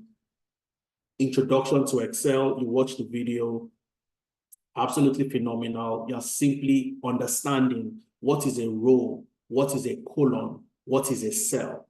And you're learning from the best in the business. All right. So these are the videos you get to watch at your own convenience every Sunday. And you have your videos from week 1 all the way down to week 12. Okay. Now, your live classes would be on this platform, and I'm going to walk you through very quickly. Let's go to business analysis this time around for those that started in May. Okay, so one of the first things you'd see when you get into the platform for your live classes, you'd see your employability related materials, your request for reference. If you have a reference, you've gotten a job offer, they want a reference, all you need to do is come in here, you send an email to HR@Analytics, your full name, your email, phone number, and all of that, and then we provide you with a reference, okay? We have something we call the consistency project, where you get to learn every single thing you learn a day. So if I take hashtag 60 days of consistency and I go to LinkedIn and paste it in there, you'd see what different people have been doing with regards to their learning with us. We have a job tracker where we track the jobs you're applying to, okay? And you also record the jobs you're applying to so that it's easy for us to guide you what you're doing right, what you're doing wrong, and how to secure that opportunity. So through this job application tracker, the moment you've applied to 15 jobs and you haven't gotten an interview, we then have a one-on-one session with you to see what you're doing wrong, and then we can optimize that process. Like I mentioned earlier, the focus is on getting the job. You have your CV and interview prep, okay? So you have an interview coming up. You don't need to speak to anybody. All you have to do is come in here, click on the link. You can have your interview with Shay, your interview with ISOSA. Click on any of the links to find the most, the time that'll be available based on the interview you have. You click on the link, it takes you into a Calendly, all right? You fill the form in your Calendly, and then, so you select the dates that are available. The next available date for ISOSA is on the 18th, all right? So you select the date, fill the details, and then somebody will prepare you for your interview. If you can't find a date with ISOSA, you come to the second link, click on that, and somebody will be there to prepare you for your interview. You have the job description. That is the best format, the best, type of CV you can have for a business analyst. Okay, so you have the job description. Like I mentioned earlier, as a business analyst, you can apply to so many jobs. It doesn't just have to be the business analyst role.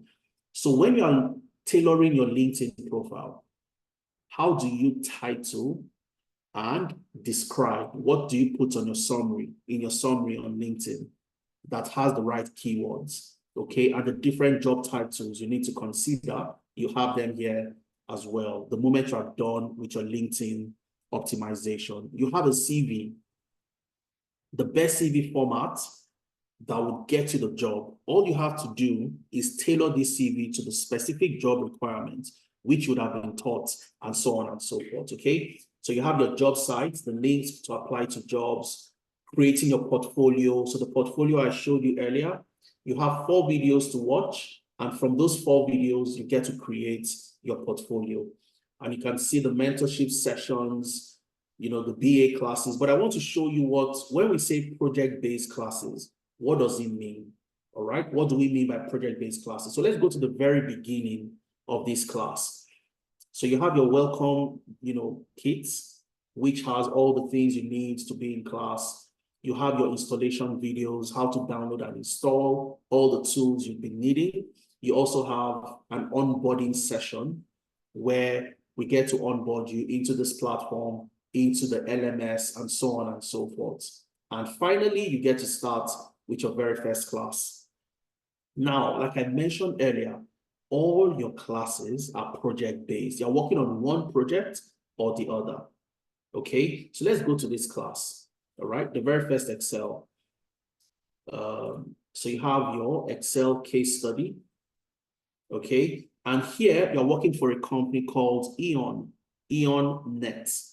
Now, EonNet is a particular organization that currently they have several challenges. All right.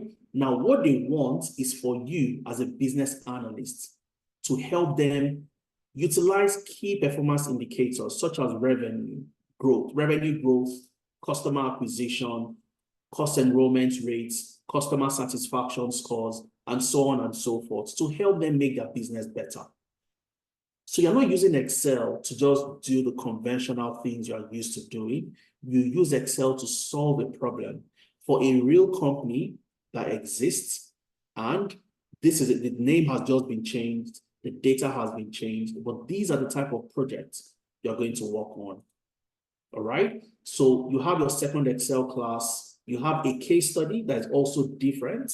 This time around, you're working for a company called Plant Clocks, and you're helping them solve a problem as well as a business analyst.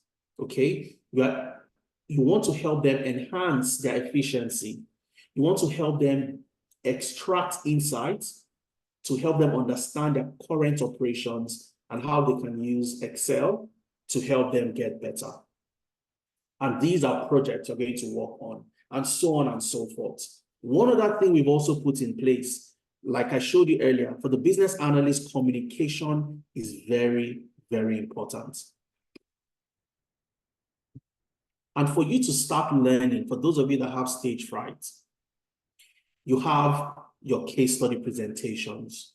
So you'd have group presentations where you'd be put together in a group, and each member would have their own respective task.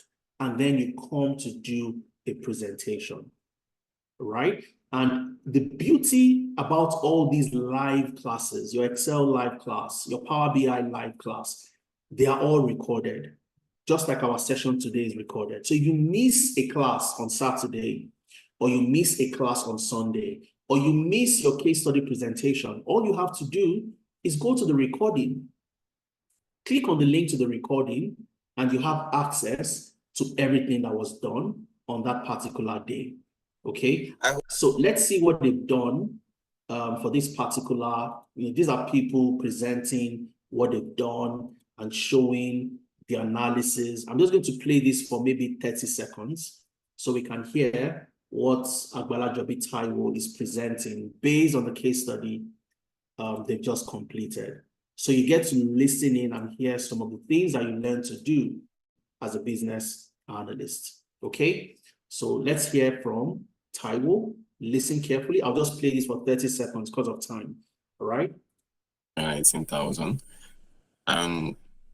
If you look at the repeated guests as well, we have 3,810 out of the customers in Sunshine Resort. That is the customers that were included in the both the resort hotel and the city hotel. So if you look at the comparison, we could see that the total amount of repeated guests against the total customers in the whole hotel is actually very, very minimal. So, I mean, what I would suggest in that situation is to check. I mean, it looks poor, so is to check if we could know what the problem could be, either customer service or maybe the. All right. So that's Taiwo, and Taiwo is simply walking through his case study and what he's been able to do. So everybody gets to present, and you would have the opportunity to break out of that, oh, I don't talk, I don't really know how to communicate. And then we give you feedback and you start to get confidence making those type of presentations. I talked about the STAR technique, the SEAT approach, and so on. So you would have a mentorship session that would address that for you. Okay, SEAT and STAR approach, your Power BI class, you have, your materials, which is also case study based. Like I mentioned, everything you do is case study based. So you are learning by doing. You're not learning by, learning theories and so on and so forth. Okay. Again, you would also have presentations after your Power BI, after your SQL. You have your case study presentation for Power BI and so on and so forth. Before I leave here, there's something I want to mention very quickly, which is a drop-in session, because people always ask this question. Oh, I'm new, I have no idea. And what happens when I face a problem or I meet a particular stumbling block? It would happen for most of you. So what we've done is to also ensure that nobody is left behind, irrespective of your pace of learning. You're a fast learner or a slow learner, you get to join something we call the drop-in session. The drop-in session is designed, it happens during the week. So let's assume you've missed a class on Saturday or Sunday, or something happened in class, you really couldn't get exactly, an assignment that was given to you, or your case study, you're working on it and you have issues. You join the drop-in session where your facilitator, your trainer would also be in this session and walk you through what you need to do. It's a one-on-one session where you can share your screen, you can show what has happened, and somebody, a real human being, would be there to tell you what to do. And this is something you don't get from any other self-paced, learning program where you join a program on Coursera, for example. I've been there myself, so I know the pain points.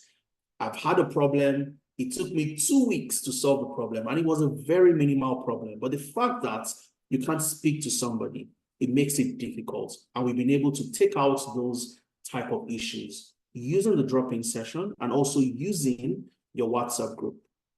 Everybody would have their WhatsApp groups. You join the WhatsApp group. If you have a question, all you need to do is post your question to that group. I will be there. Your trainer will be there. Your class coach and your class facilitator would also be in that particular group. All right. So you have your mentorship sessions every single week, interview simulation, LinkedIn optimization. So these are your live classes. Introduction to BA, project initiation planning. So you get to learn all of these things, your Upwork optimization session, and so on and so forth. So from the LMS, where you get to learn by watching on your own, down to your live classes, where you join a live class with a live trainer that walks you through projects, you get the very best of what you need to land a job within the tech ecosystem. Okay, so now what does it take to be a part of Tenalytics? What do you need to do to join Tenalytics? We currently have a discount that we have ongoing. It's a 20% discount. So depending on the program you want to join the data analytics, the business analysis, HR analytics, or financial analytics, they're all the same amounts. But the amazing stuff is for the first 20 people to register for each program, you get 20% off the program fee. So rather than paying $750 to be a part of the program, you only get to pay $600 to join the training program, any of the programs. Rather than paying £625, you only get to pay £500. Instead of paying $730, which is the original amount, you only get to pay 580 euros. If you're paying in Canadian dollars, instead of paying $1125, you only get to pay 900 Canadian dollars. And if you're paying in Naira, instead of paying 900,000, you only get to pay 720,000 Naira. To even make it more amazing, the moment you take advantage of the discount, the first 20 people to register, you can also make your payment in 2 installments, 1 and 2. So if you're paying in dollars, for example, your first installment would be $400. This gets you into the class, okay, where you receive your welcome kits, everything that you need to get your journey started. You receive a welcome kit that has all the applications, all the materials, how to download, and install, and then you join the program. The second installment comes in 1 month after the program must have commenced. So you are starting on the 6th of July. You've joined. A month after is when you get to make the balance payment. If you're making payments in pounds, you're joining from the UK, you can make your £500 discounted fee in 2 installments of 350 to get started, and then 150 a month after the program must have commenced. Euros, 400 euros to start, 180 after the program must have commenced. If you're paying in Canadian dollars, you get to pay 600 to get started, and then 300 a month after. And finally, if you're paying in Naira, you pay 500,000. That gets you into the class. And then 220,000 a month after the program must have commenced. How do you get to make payments? A lot of people are asking, and I'll walk you through very quickly. We'll come back and we'll take questions and answers before we call it a day. All right? So I'd love to take your questions. So if you're in Ghana, you don't need to pay, you don't need to bother about paying in CDs and so on. All you need to do is click on any of these links. All right? So I'll click on this link that says, click here to pay with Mainstack. And this takes me to the enrollment center. And I'll walk you through exactly what you need to do. Okay? So when you get to the enrollment center, all right, you can, if you want to chat with Tenalytics, all you have to do is come in here, click on this link. It opens up a WhatsApp, and then you can chat with any of our customer success associates. You can also get access to any of the program brochures. All right, you want to see the specifics, the programs you'll be joining. You click on this link, it takes you to the program brochures, and I'll open one of them. Let's go to the business analysis, for example. So you want to join the business analysis program. It takes you to the program brochure where you can see the nitty-gritty of what you've been learning. Okay, so what am I going to learn? What does the curriculum cover? My Microsoft Excel, my Power BI, SQL, and so on and so forth, to project initiation planning, agile essentials. What exactly would I learn? All the way down to who are my trainers? Who would work with me? Who would train me and prepare me to become a business analyst? All right. So you have all of this in your, I'm going to be one of your trainers. You can see me there, Adeza Suleiman, yours truly. Okay. You have Linda. Linda has over 10 years experience as a senior business analyst working for organizations across the UK, the US, and so on. You have Oluwaseun. Oluwaseun is a product reliability engineer with Visa. Okay, Oluwaseun is also going to be one of your facilitators.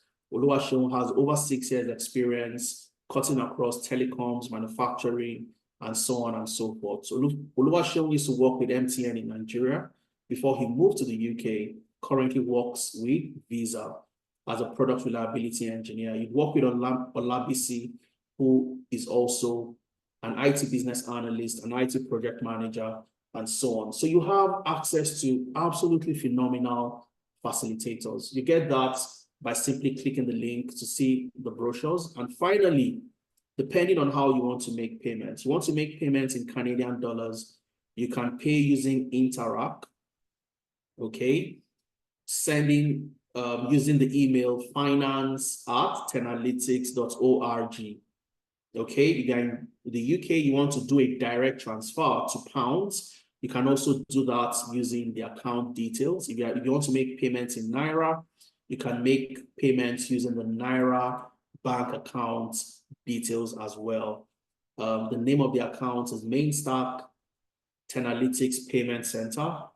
The bank is Wema Bank. Now, for those of you who want to make payments using your card, your credit card or your debit card, you can do that by simply coming here and clicking on the program you want to join. So let's assume I've decided to join business analysis, okay? I click on business analysis and it takes me into the business analysis page.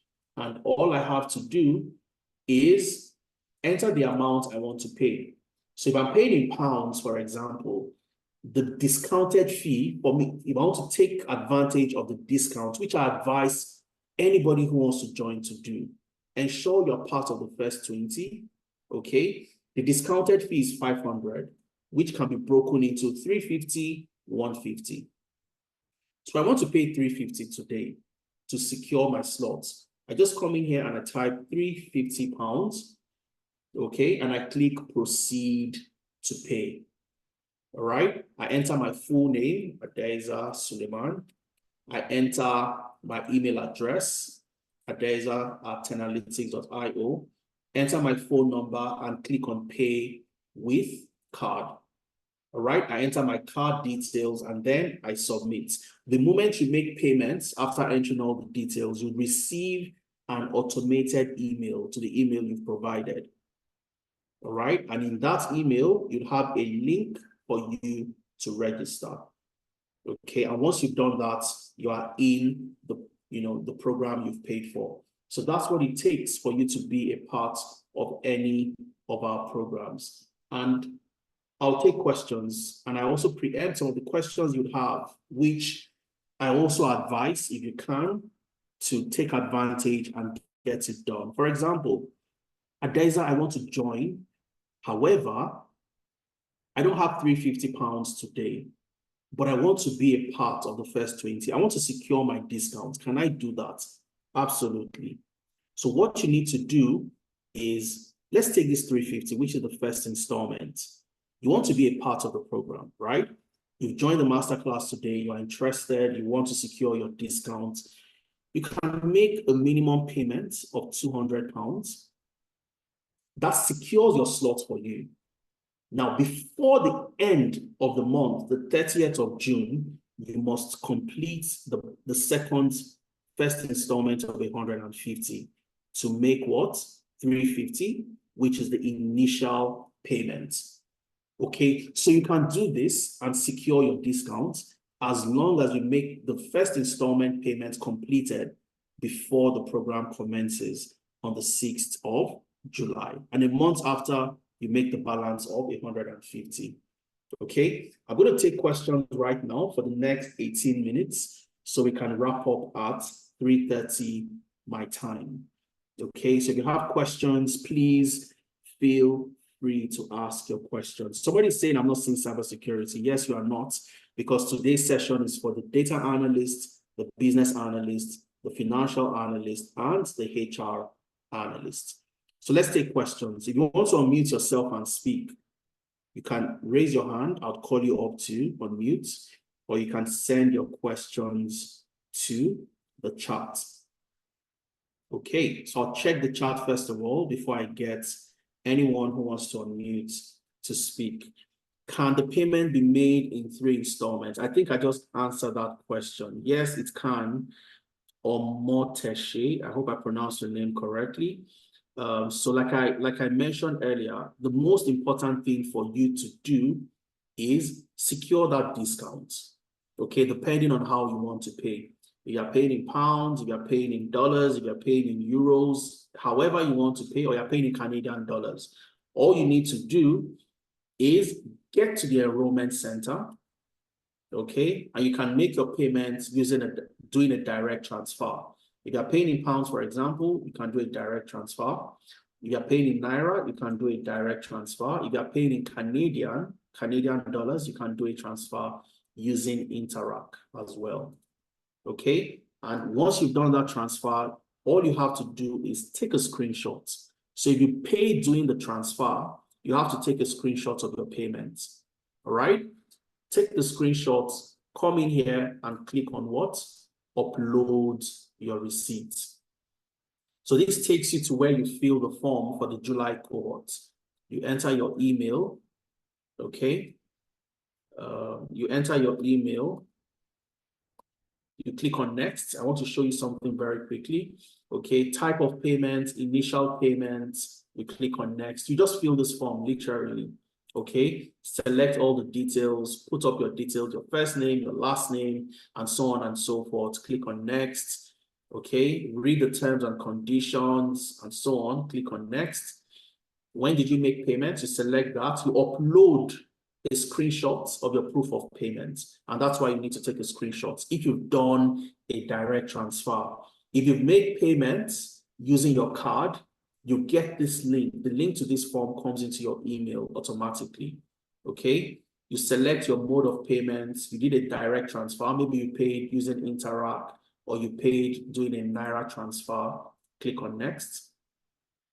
Next, you select the program you want to join. So I want to join business analysis, for example, and I'll come in here, click on business analysis. Now, for those of you who are still confused, or there is all the career path sounds very exciting. I don't know if I should do data analytics. I don't know if I should go for business analysis. You are not sure. We have something we call the clarity session, where we have fewer people. We don't have 100 plus, 200 plus. We have a fewer people of about 20 to 30, and you need to ask a few questions to select the program you want. What you need to do here is click, I need to speak with a professional.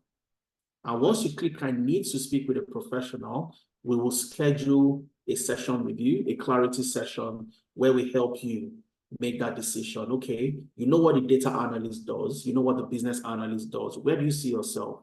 What have you done before? What do you think excites you the most, and so on.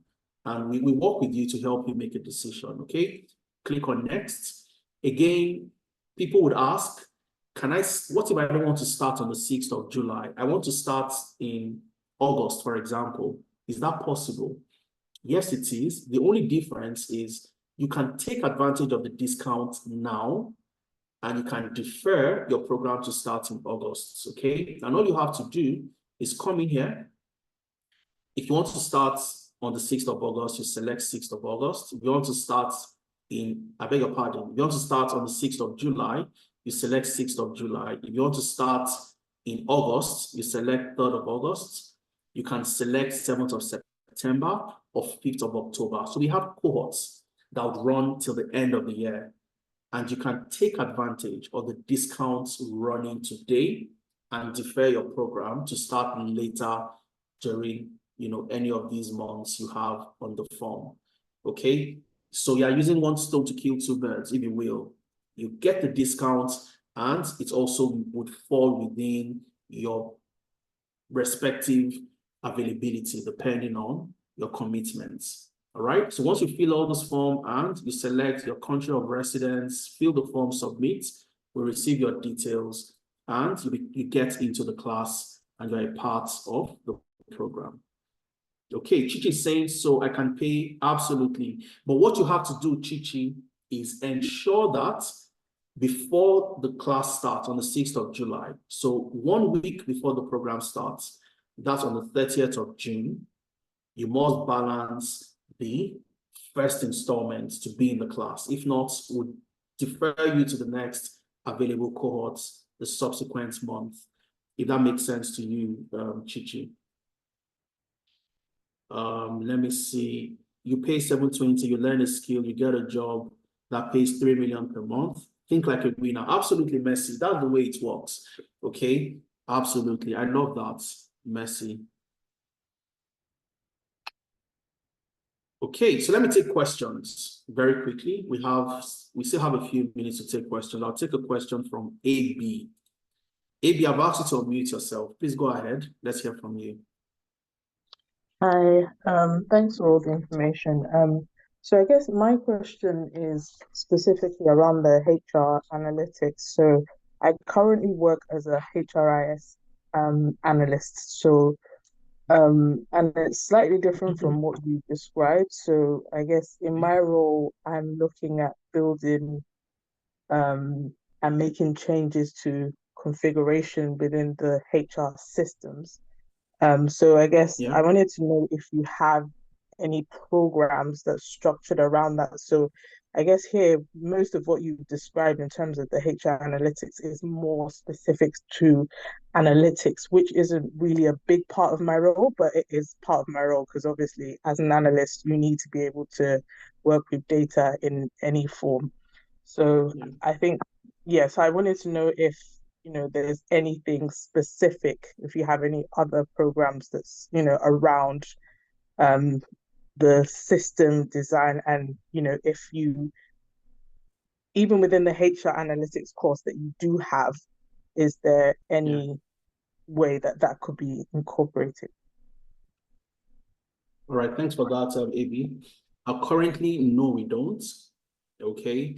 We don't do anything around design, configuration, and so on and so forth. All right. What we do is show you how to extract data from systems like that. So we've used monday.com. We've used, platforms like Bamboo HR. We use platforms like Seamless HR, Jazz HR, and so on and so forth. Okay, so the targets or the focus for us is how we get data from systems like that. Okay, especially if within the organization there is no database where data from those systems gets into a specific database. So the focus is on analysis, getting the data, knowing the type of analysis you want to perform, implementing that, getting the insights, and seeing how to recommend to organizations what they need to do, the changes, the decisions they need to take, and so on and so forth, but not about the configurations or design, if that makes sense to you, AB. Okay, I think AB has muted again. I'll take Razak, but I hope I answered the question, AB. Please just type into the chat. So currently we don't have, design configurations and all of that. Okay, let me hear from Razak. Razak, I've asked you to unmute. Let's hear from you, Razak. Go ahead, please. Yeah, thank you for giving me this opportunity. Just I have two questions. The first question is for someone who has been on a self-learning approach initially, but then been learning some other tools, and then the tools are not within the scope of the course, if someone like that should have a question concerning such tool, will the person be able to ask the question within Analytics? That's the first question. And the second question has to do with collaboration. As a business analyst that will be working on within the change of a company that will be collaborating with different teams. For example, the development team, in terms of coming with user stories and all of that. And then during the course, are we going to be collaborating with like a UI UX designer, developers, in order to experience that real life scenario to give us that perfect experience before going into the market? All right, fantastic question. Absolutely. So your role as a business analyst, like you rightly mentioned, you are now a bridge between the business and the development team. Okay, you're going to manage projects where you communicate with the UI UX, with the software developer, and with other stakeholders that will be involved, working to achieve the time, but if I quick, what the internship looks like. Every single thing you need to do as a business analyst is simulated for you while working on this project. You'd have a real software developer on your project. You'd have a real Scrum Master on your project. You have real stakeholders involved in that same project. So you would be the business analyst ensuring that the requirements are met. The requirements are met, and everything that has been set out to achieve is eventually achieved. Let me see if I can find, one of the internships for those that started in April. All right. So this is the April internship for the business analyst and the Scrum Master. Now, you're going to work on a project, like I mentioned earlier, for an organization that currently has lapses, a very manual HR process. You'd form a team led by the business analyst, working together with the Scrum Master, the software developer, UI UX designer, and so on and so forth. You would manage the project end to end, and you'd have your weekly sprints review sessions. Okay, and I'll just walk you through very quickly what a typical sprint review session is. Let's go to, so you can see the different teams. Team Alpha, let me maximize this a bit. So you see the different teams, Team Alpha, Team Erudite, Team Brainiac, Team Vega, and so on and so forth. But let's go to let's go to Team Alpha sprint review. So like I mentioned, all the sessions are recorded just in case somebody misses out and they want to see what happened during that session. So this is a session where, all right, this is, part of the application, the platform that they're currently building, where employees would go in there, log in with their email, log in with their password. Kingsley is the software developer on this particular project. Okay, so they are reviewing what has been done over the last week. The last sprint they had, they focused on specific features in coming up with on the platform. So what has been done so far? Okay, so you have your weekly sprints to look at what has been done, what needs to be added, what needs to be improved, and so on and so forth. Okay, so the software developer will do his own presentation, show what has been done, and then the business analyst would lead together with the Scrum Masters, and that's pretty much the way your projects would go for 2 months until you eventually build, deploy, understand how to implement change management processes, because as a business analyst, you're a change agent in that organization. Okay, so that's pretty much what it entails. Going back to your first question, can you ask questions outside what you've registered for? So let's assume you've registered for business analysis and you have a question around accounting, for example. As long as we have internal capacity to provide those answers for you, you can ask any question at all. And I'll give you a typical example, Razak. A lady joined our financial analytics program, okay? But she has accounting experience. So she applied to a job as an accountant and she had an interview, okay? Now, I didn't come here to say we offer anything accounting, all right? We offer data analytics, financial analytics, HR, business analysis, cybersecurity, and so on and so forth. But what we do for people like that is we look into our pool of industry experts and resources, and we get somebody who is vast in accounting to work with people like that to prepare them for that interview, even though it's in an area that does not fall in line with what we offer or the services that we provide. So a direct answer to your question is yes. And as long as we can provide the resources and we have the capacity to answer the question, we do provide that for you. The only way we don't answer questions like that is if we don't have expertise in the area, but we can direct and refer you to where you can get that from. Okay. Let me take more questions. Where can I find more details on your refund policy? Cynthia, very simple. The refund policy is part of the form when you're filling the form, okay? So as long as you've not started the program, you have 100% refund. Let's assume you make payment today. Let me take you there very quickly. Sorry. So when filling the form, you'd see the refund policy right at the beginning, the initial part here under the terms and conditions. All right. So when you click on this, it takes you to the terms and conditions. Read it, and sure you read it, because part of the requirement would be for you to accept the terms and conditions. Okay. So you can see the refund policy is clearly outlined. Okay. Once you join, the refund policy from number 1 all the way to number 10.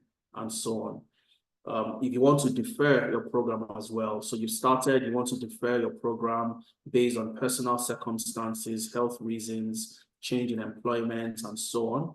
Perhaps you started and you got involved in a project that involves you to work weekends, and you can no longer be a part, take part, during the program at that particular point in time. You can defer, and so on and so forth. Okay. I hope I answered that. Let me see more question. Is the clarity session free? Absolutely, Manuel. The clarity session is free. You can be a part of the clarity session as well. I always advise anyways for you to make payments before you join. And the reason is simple. The moment you decided I want to start, I want to get started. And let me show you an example of somebody. Let me see if I have her on my slide. Yes. So this lady, her name is Ebube. Okay. Ebube got a job as a data scientist with the NHS in the UK. Now, Ebube was referred to us. Her friend heard about analytics, just like the way you've all joined, okay? Ebube's friend heard about analytics and shared the message with Ebube. Oh, I heard about these guys. They sound great. I think we should register with them. Ebube knew what she wanted. She didn't waste time. She registered. Ebube got a job and her friend had not registered. So Ebube had completed her data science program, got a job with the NHS. And this Ebube saying that, I got a job. She sent a message to us, obviously, and saying that my first proper job in the UK after training with analytics. And her friend had still not registered. So I always advise, register, secure your discounts so that you don't come into that clarity session only to find out that, hey, the 20 slots are gone and I have to make the full payment. The discount is no longer available. But the clarity session is free. You don't have to pay to join the clarity session, but you run the risk of missing out on the discounts because clarity happens on Mondays and Tuesdays, okay? And today is Thursday. So you have Friday, Saturday, Sunday, Monday. So the tendency that the discount will be gone before you join is very high, okay? Why do I have to pay when I'm not sure of which course to take? Not nice. Once you've joined the clarity session and you're not interested in joining any of the program, we'll refund you 100% of your money. And like I just mentioned, you don't have to pay to join. It's free to join, okay? However, you run the risk of missing out on the discounts, but you don't need to pay a dime to join the clarity session. It's 100% free. Let me see if I have more questions or anybody. Okay, so I think I've taken Razak's question. I'll go to Jenabu. Jenabu, I apologize if I murdered your name. Please pardon me. Please go ahead and ask a question, Jenabu. That's fine. The name is Jenabu. The D is silent, so you start with the J, Jenabu. Fantastic. Where are you joining us from, Jenabu? The UK. The UK, fantastic. Go ahead with your question, Jenabu. Okay. First of all, I apologize. I came late because I was doing something, so I missed all your presentation and just came where it was time to pay the money to register. Okay. So I have my first question is, will it be possible to get the recording so that I can go over it and then see the presentation? Absolutely. Okay, and my second question is about the program itself. Is it a program where there will be live instructor that give you the explanation and then you can ask question, or will it be like kind of a recording section? Because I'm asking that because I'm someone that learn more when I have someone that is giving me that than if I have to only watch recordings. Yeah, that's a very valid question you've asked. Is that all? Do you have any other questions? No, you can go ahead. I have one last question, but you can answer that if you want. Ask your questions so that I can give up the answers. Okay, and then also my last one is about will we have, like, can I talk to someone because I'm in between the business analytic and data analytics, so I'm not sure which one I should take. So is it a possibility to have like someone to speak with that I can explain what I have like experience and then what I want to do, so that you guys can suggest me which course I will take? And the last one, I promise this is the last one. The last one is, will this program, like the data analysis or even the business, touch into the retail CPG market analysis? So I think that's all that I have so far. Thank you. All right. Brilliant questions, Jenabu. So let's start with number one. So the best way to learn, everybody, I've been there myself, just like you. Like I mentioned earlier, when I was trying to transition, I did all the things you would have done. I did YouTube, I did Udemy, I did Coursera. It never worked out, all right? Simply because you have a problem. How do you solve that problem? I've had a problem for 2 weeks, a problem where I was writing a SQL query. Instead of putting a single inverted comma, I put 2. And it took me 2 weeks to solve that problem. Okay, so we've also seen that people can learn. When you're getting started, you want to get into a new career path. The worst way for you to learn is to learn on your own. All right, today I can learn on my own because I'm an expert in that particular field. I can watch something, I can practice something new, and I know when it's going wrong, and I know what to do to fix it. But for somebody getting started, you'd struggle. I struggled. Ifemena, the co-founder, also struggled, and I know so many people that struggle learning on their own. The best way is to learn where you have somebody that can tell you what to do. If you face a problem, you can ask questions live during the class.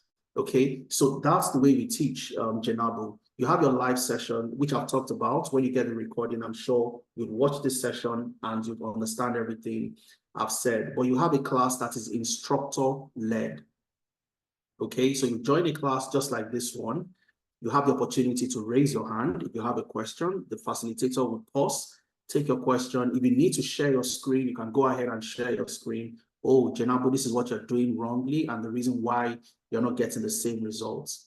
And that's the way a class typically happens. Your second question is to talk to somebody about the program you want to take. Like I said, we have clarity sessions.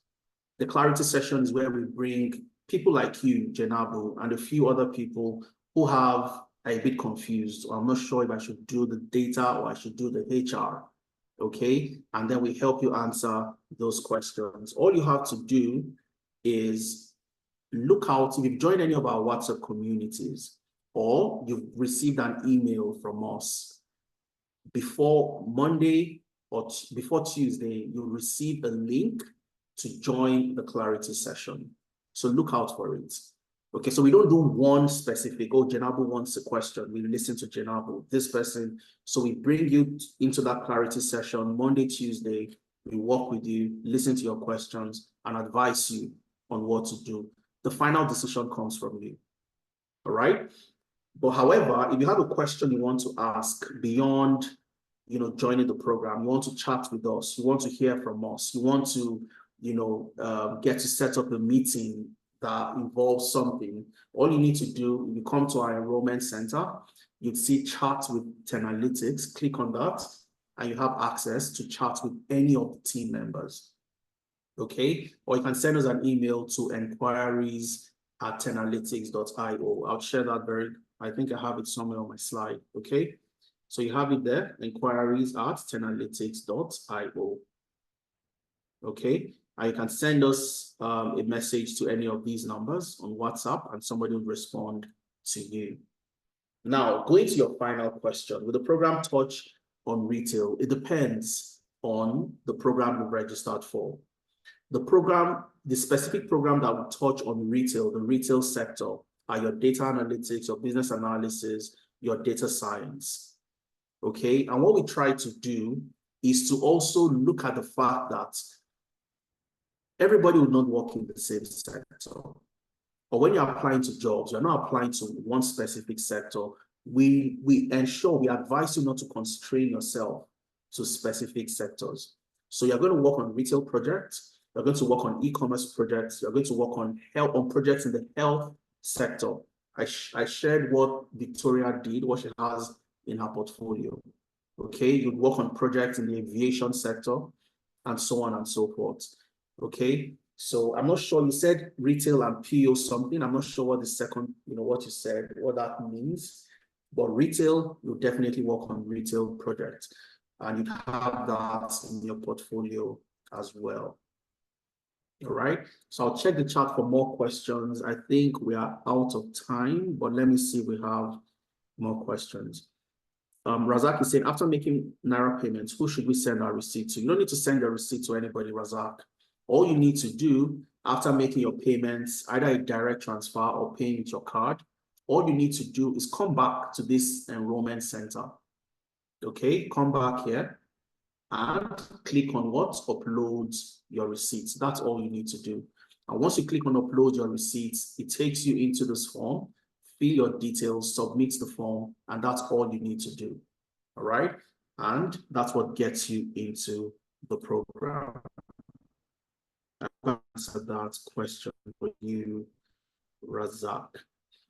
Can I make payment now and start in October? Yes, I think you can. Let me quickly, yes, you can. You can either start in August, September, or October. So you can start in July, August, September, and October, but you can't move beyond October. But I'm just curious, Mayo, why do you want to start so late? You want to share why you want to start so late? I'm just curious to know. Let me see. Okay, I think I've answered Razak. Let me see if we have more questions. So many chats. Okay. I'm not sure I can see any other questions I haven't answered. Can I get a data analyst job if I don't have any university degree? I'm 20 years old. It's a yes and a no. It's a yes and a no. Okay. Now, how is it a yes? All the organizations out there today, nobody cares about your credential. In fact, we have a saying, or we have a phrase at Analytics that says competence over credentials. Okay, competence over what? Credentials. Nobody cares about your credentials. All right, just like so many of you. I also did a master's. I did an MSc while I was living in the UK. It was a waste of time. Your master's program does not equip you with the skill to do the job. That's the reality. Nobody cares about your credential. They care about your competence. What does your competence entail? Your skills and your experience. Okay? And again, how do you gain your experience? You learn your skills in class, working on projects. You gain your experience by working on what? Projects and building a portfolio. So when you look at what you need to get a job, you don't need credentials. However, a lot of organizations, especially in Africa and even across, different other regions, they'll still have a minimum requirement. But what I always advise people to do is still go ahead and apply. We've had somebody who doesn't even have an ND or HND or any bachelor's. However, he got a job as a business analyst. Okay, so you'd find those organizations that have very low appreciation for you to come up with credentials. But when you can show you can do the job and you have the skills to get the job done, then yes, they get you hired. However, it's a lot more difficult to find those type of companies. Okay, and it also would narrow down your search to the companies that can actually hire you for the skills you have. So the answer is a yes, you can. It's practical. Somebody has done it before. And I know somebody that has done it, that joined Analytics. How common is it? I can't tell you for a fact. That is something that is guaranteed, or you will get a job without a degree, because most organizations also have that minimum requirement of a bachelor's or some form of higher education. Okay. Let me see. Do we have any other questions? Okay, Mayo is saying currently pursuing masters in logistics and supply chain. Okay. What course would you recommend improving my skills between? If you are doing logistics and supply chain, go for data analytics, Mayo. That's my recommendation to you. Logistics, because you have a lot of use cases in logistic, supply chain analytics, and so on and so forth. But that's a lot of use cases in data analytics for supply chain and logistics. So that's my advice, Mayo. So if you can join the clarity session, please do.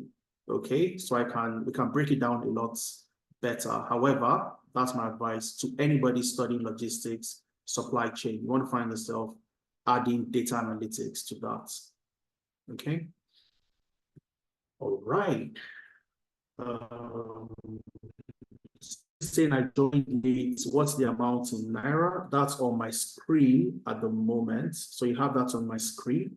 Okay. All you need, the Naira fee, the discounted fee is 720,000 Naira. You can make payments, first installment of 500, second installment of 220, which comes in a month afterwards. Azubike is saying, I've paid in full. Can I go to bed now? Azubike, you can go to bed. Okay, no worries at all.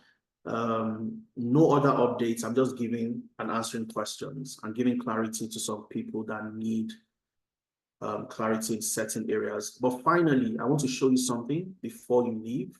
Okay, if you are here and you know anybody is interested, or you think you have a colleague, you have a friend, you have a family member that would be interested in being a part of something like this, share the message with them. Okay. Now, once you share the message with them, also follow us on LinkedIn. Okay. Go to LinkedIn, search Tenalytics. All right. Follow us on LinkedIn. All right. So that's Muhyiddin that currently works. He just popped up. So let me show you Muhyiddin's profile before we leave. And like I said, positioning is very important. So one of the first things you'd see is you both worked at Tenalytics. So you don't position yourself. If you remember, I mentioned that earlier. You don't say, oh, I'm a learner, I'm a trainee. No, you are what? A data associate with Tenalytics. All right. He also has data collection specialist and analyst. And this was what helped Muhyiddin. Muhyiddin is in Nigeria. Muhyiddin is in Ibadan, but he works for this company in the UK as a business development manager, where he uses their CRM. Get data from the CRM to generate leads that are profitable for the company. And that's Muhyiddin, joined our data analytics. He started the job in February this year. He's already 5 months into the role. And that's one of the things you can get as well. All right, you position yourself, and that helps you get organizations looking at your side and get attention from them. So follow us on LinkedIn, follow us on Instagram, follow us on Facebook, across all our social media channels. And you get to be number one to hear about what we do. Also follow us on YouTube. Okay, go to YouTube. All right, search for Tenalytics on YouTube. Okay, go to YouTube and search for Tenalytics. Okay, go to Tenalytics and subscribe. You have this, for the person that asked, how do I get a recording? Where do I watch this? It's going to be posted on YouTube by tomorrow. Okay, so go to YouTube, click on Tenalytics, make sure you are subscribed to Tenalytics. Okay, and you have amazing videos. For those of you just getting started, free videos. Okay, free videos. You don't have to make any payments. You can watch. For example, this session is on what? Python for newbies. So you're new to Python. How do you perform exploratory data analysis with pandas? Okay. I had a session the other day, why tech recruiters choose experience over certification. You can watch all of this, and you also have access to the amazing testimonials from our participants, people that have joined Analytics. They've gotten amazing value, they've gotten jobs. You can listen to them and hear what they have to say. This is Oluwadamilare that got a job in April as a sustainability data analyst. You get to hear from him and so many other professionals, hear about their journey, hear about what they've done. Somebody saying Tenalytics gave me something new and an edge over my contemporaries. Joining Tenalytics was the best decision I ever took. Every bit of the training was spot on. Tenalytics is good. Okay, so you listen to these amazing people and you get to hear what they've been able to achieve as well. And I think this brings us to the end of our session today. I hope for those of you that have joined us, you have gotten immense value for your time. That's what we always aim to achieve. So share the message with your brother, with your sister, with your cousin, anybody you know would be interested in being a part of this. And I look forward to seeing you in class, and I look forward to seeing you get started. Thank you very much, guys. Enjoy the rest of your week, and I wish you a wonderful weekend ahead. Cheers, everyone. And look out for the recording on YouTube. Okay? Cheers, guys.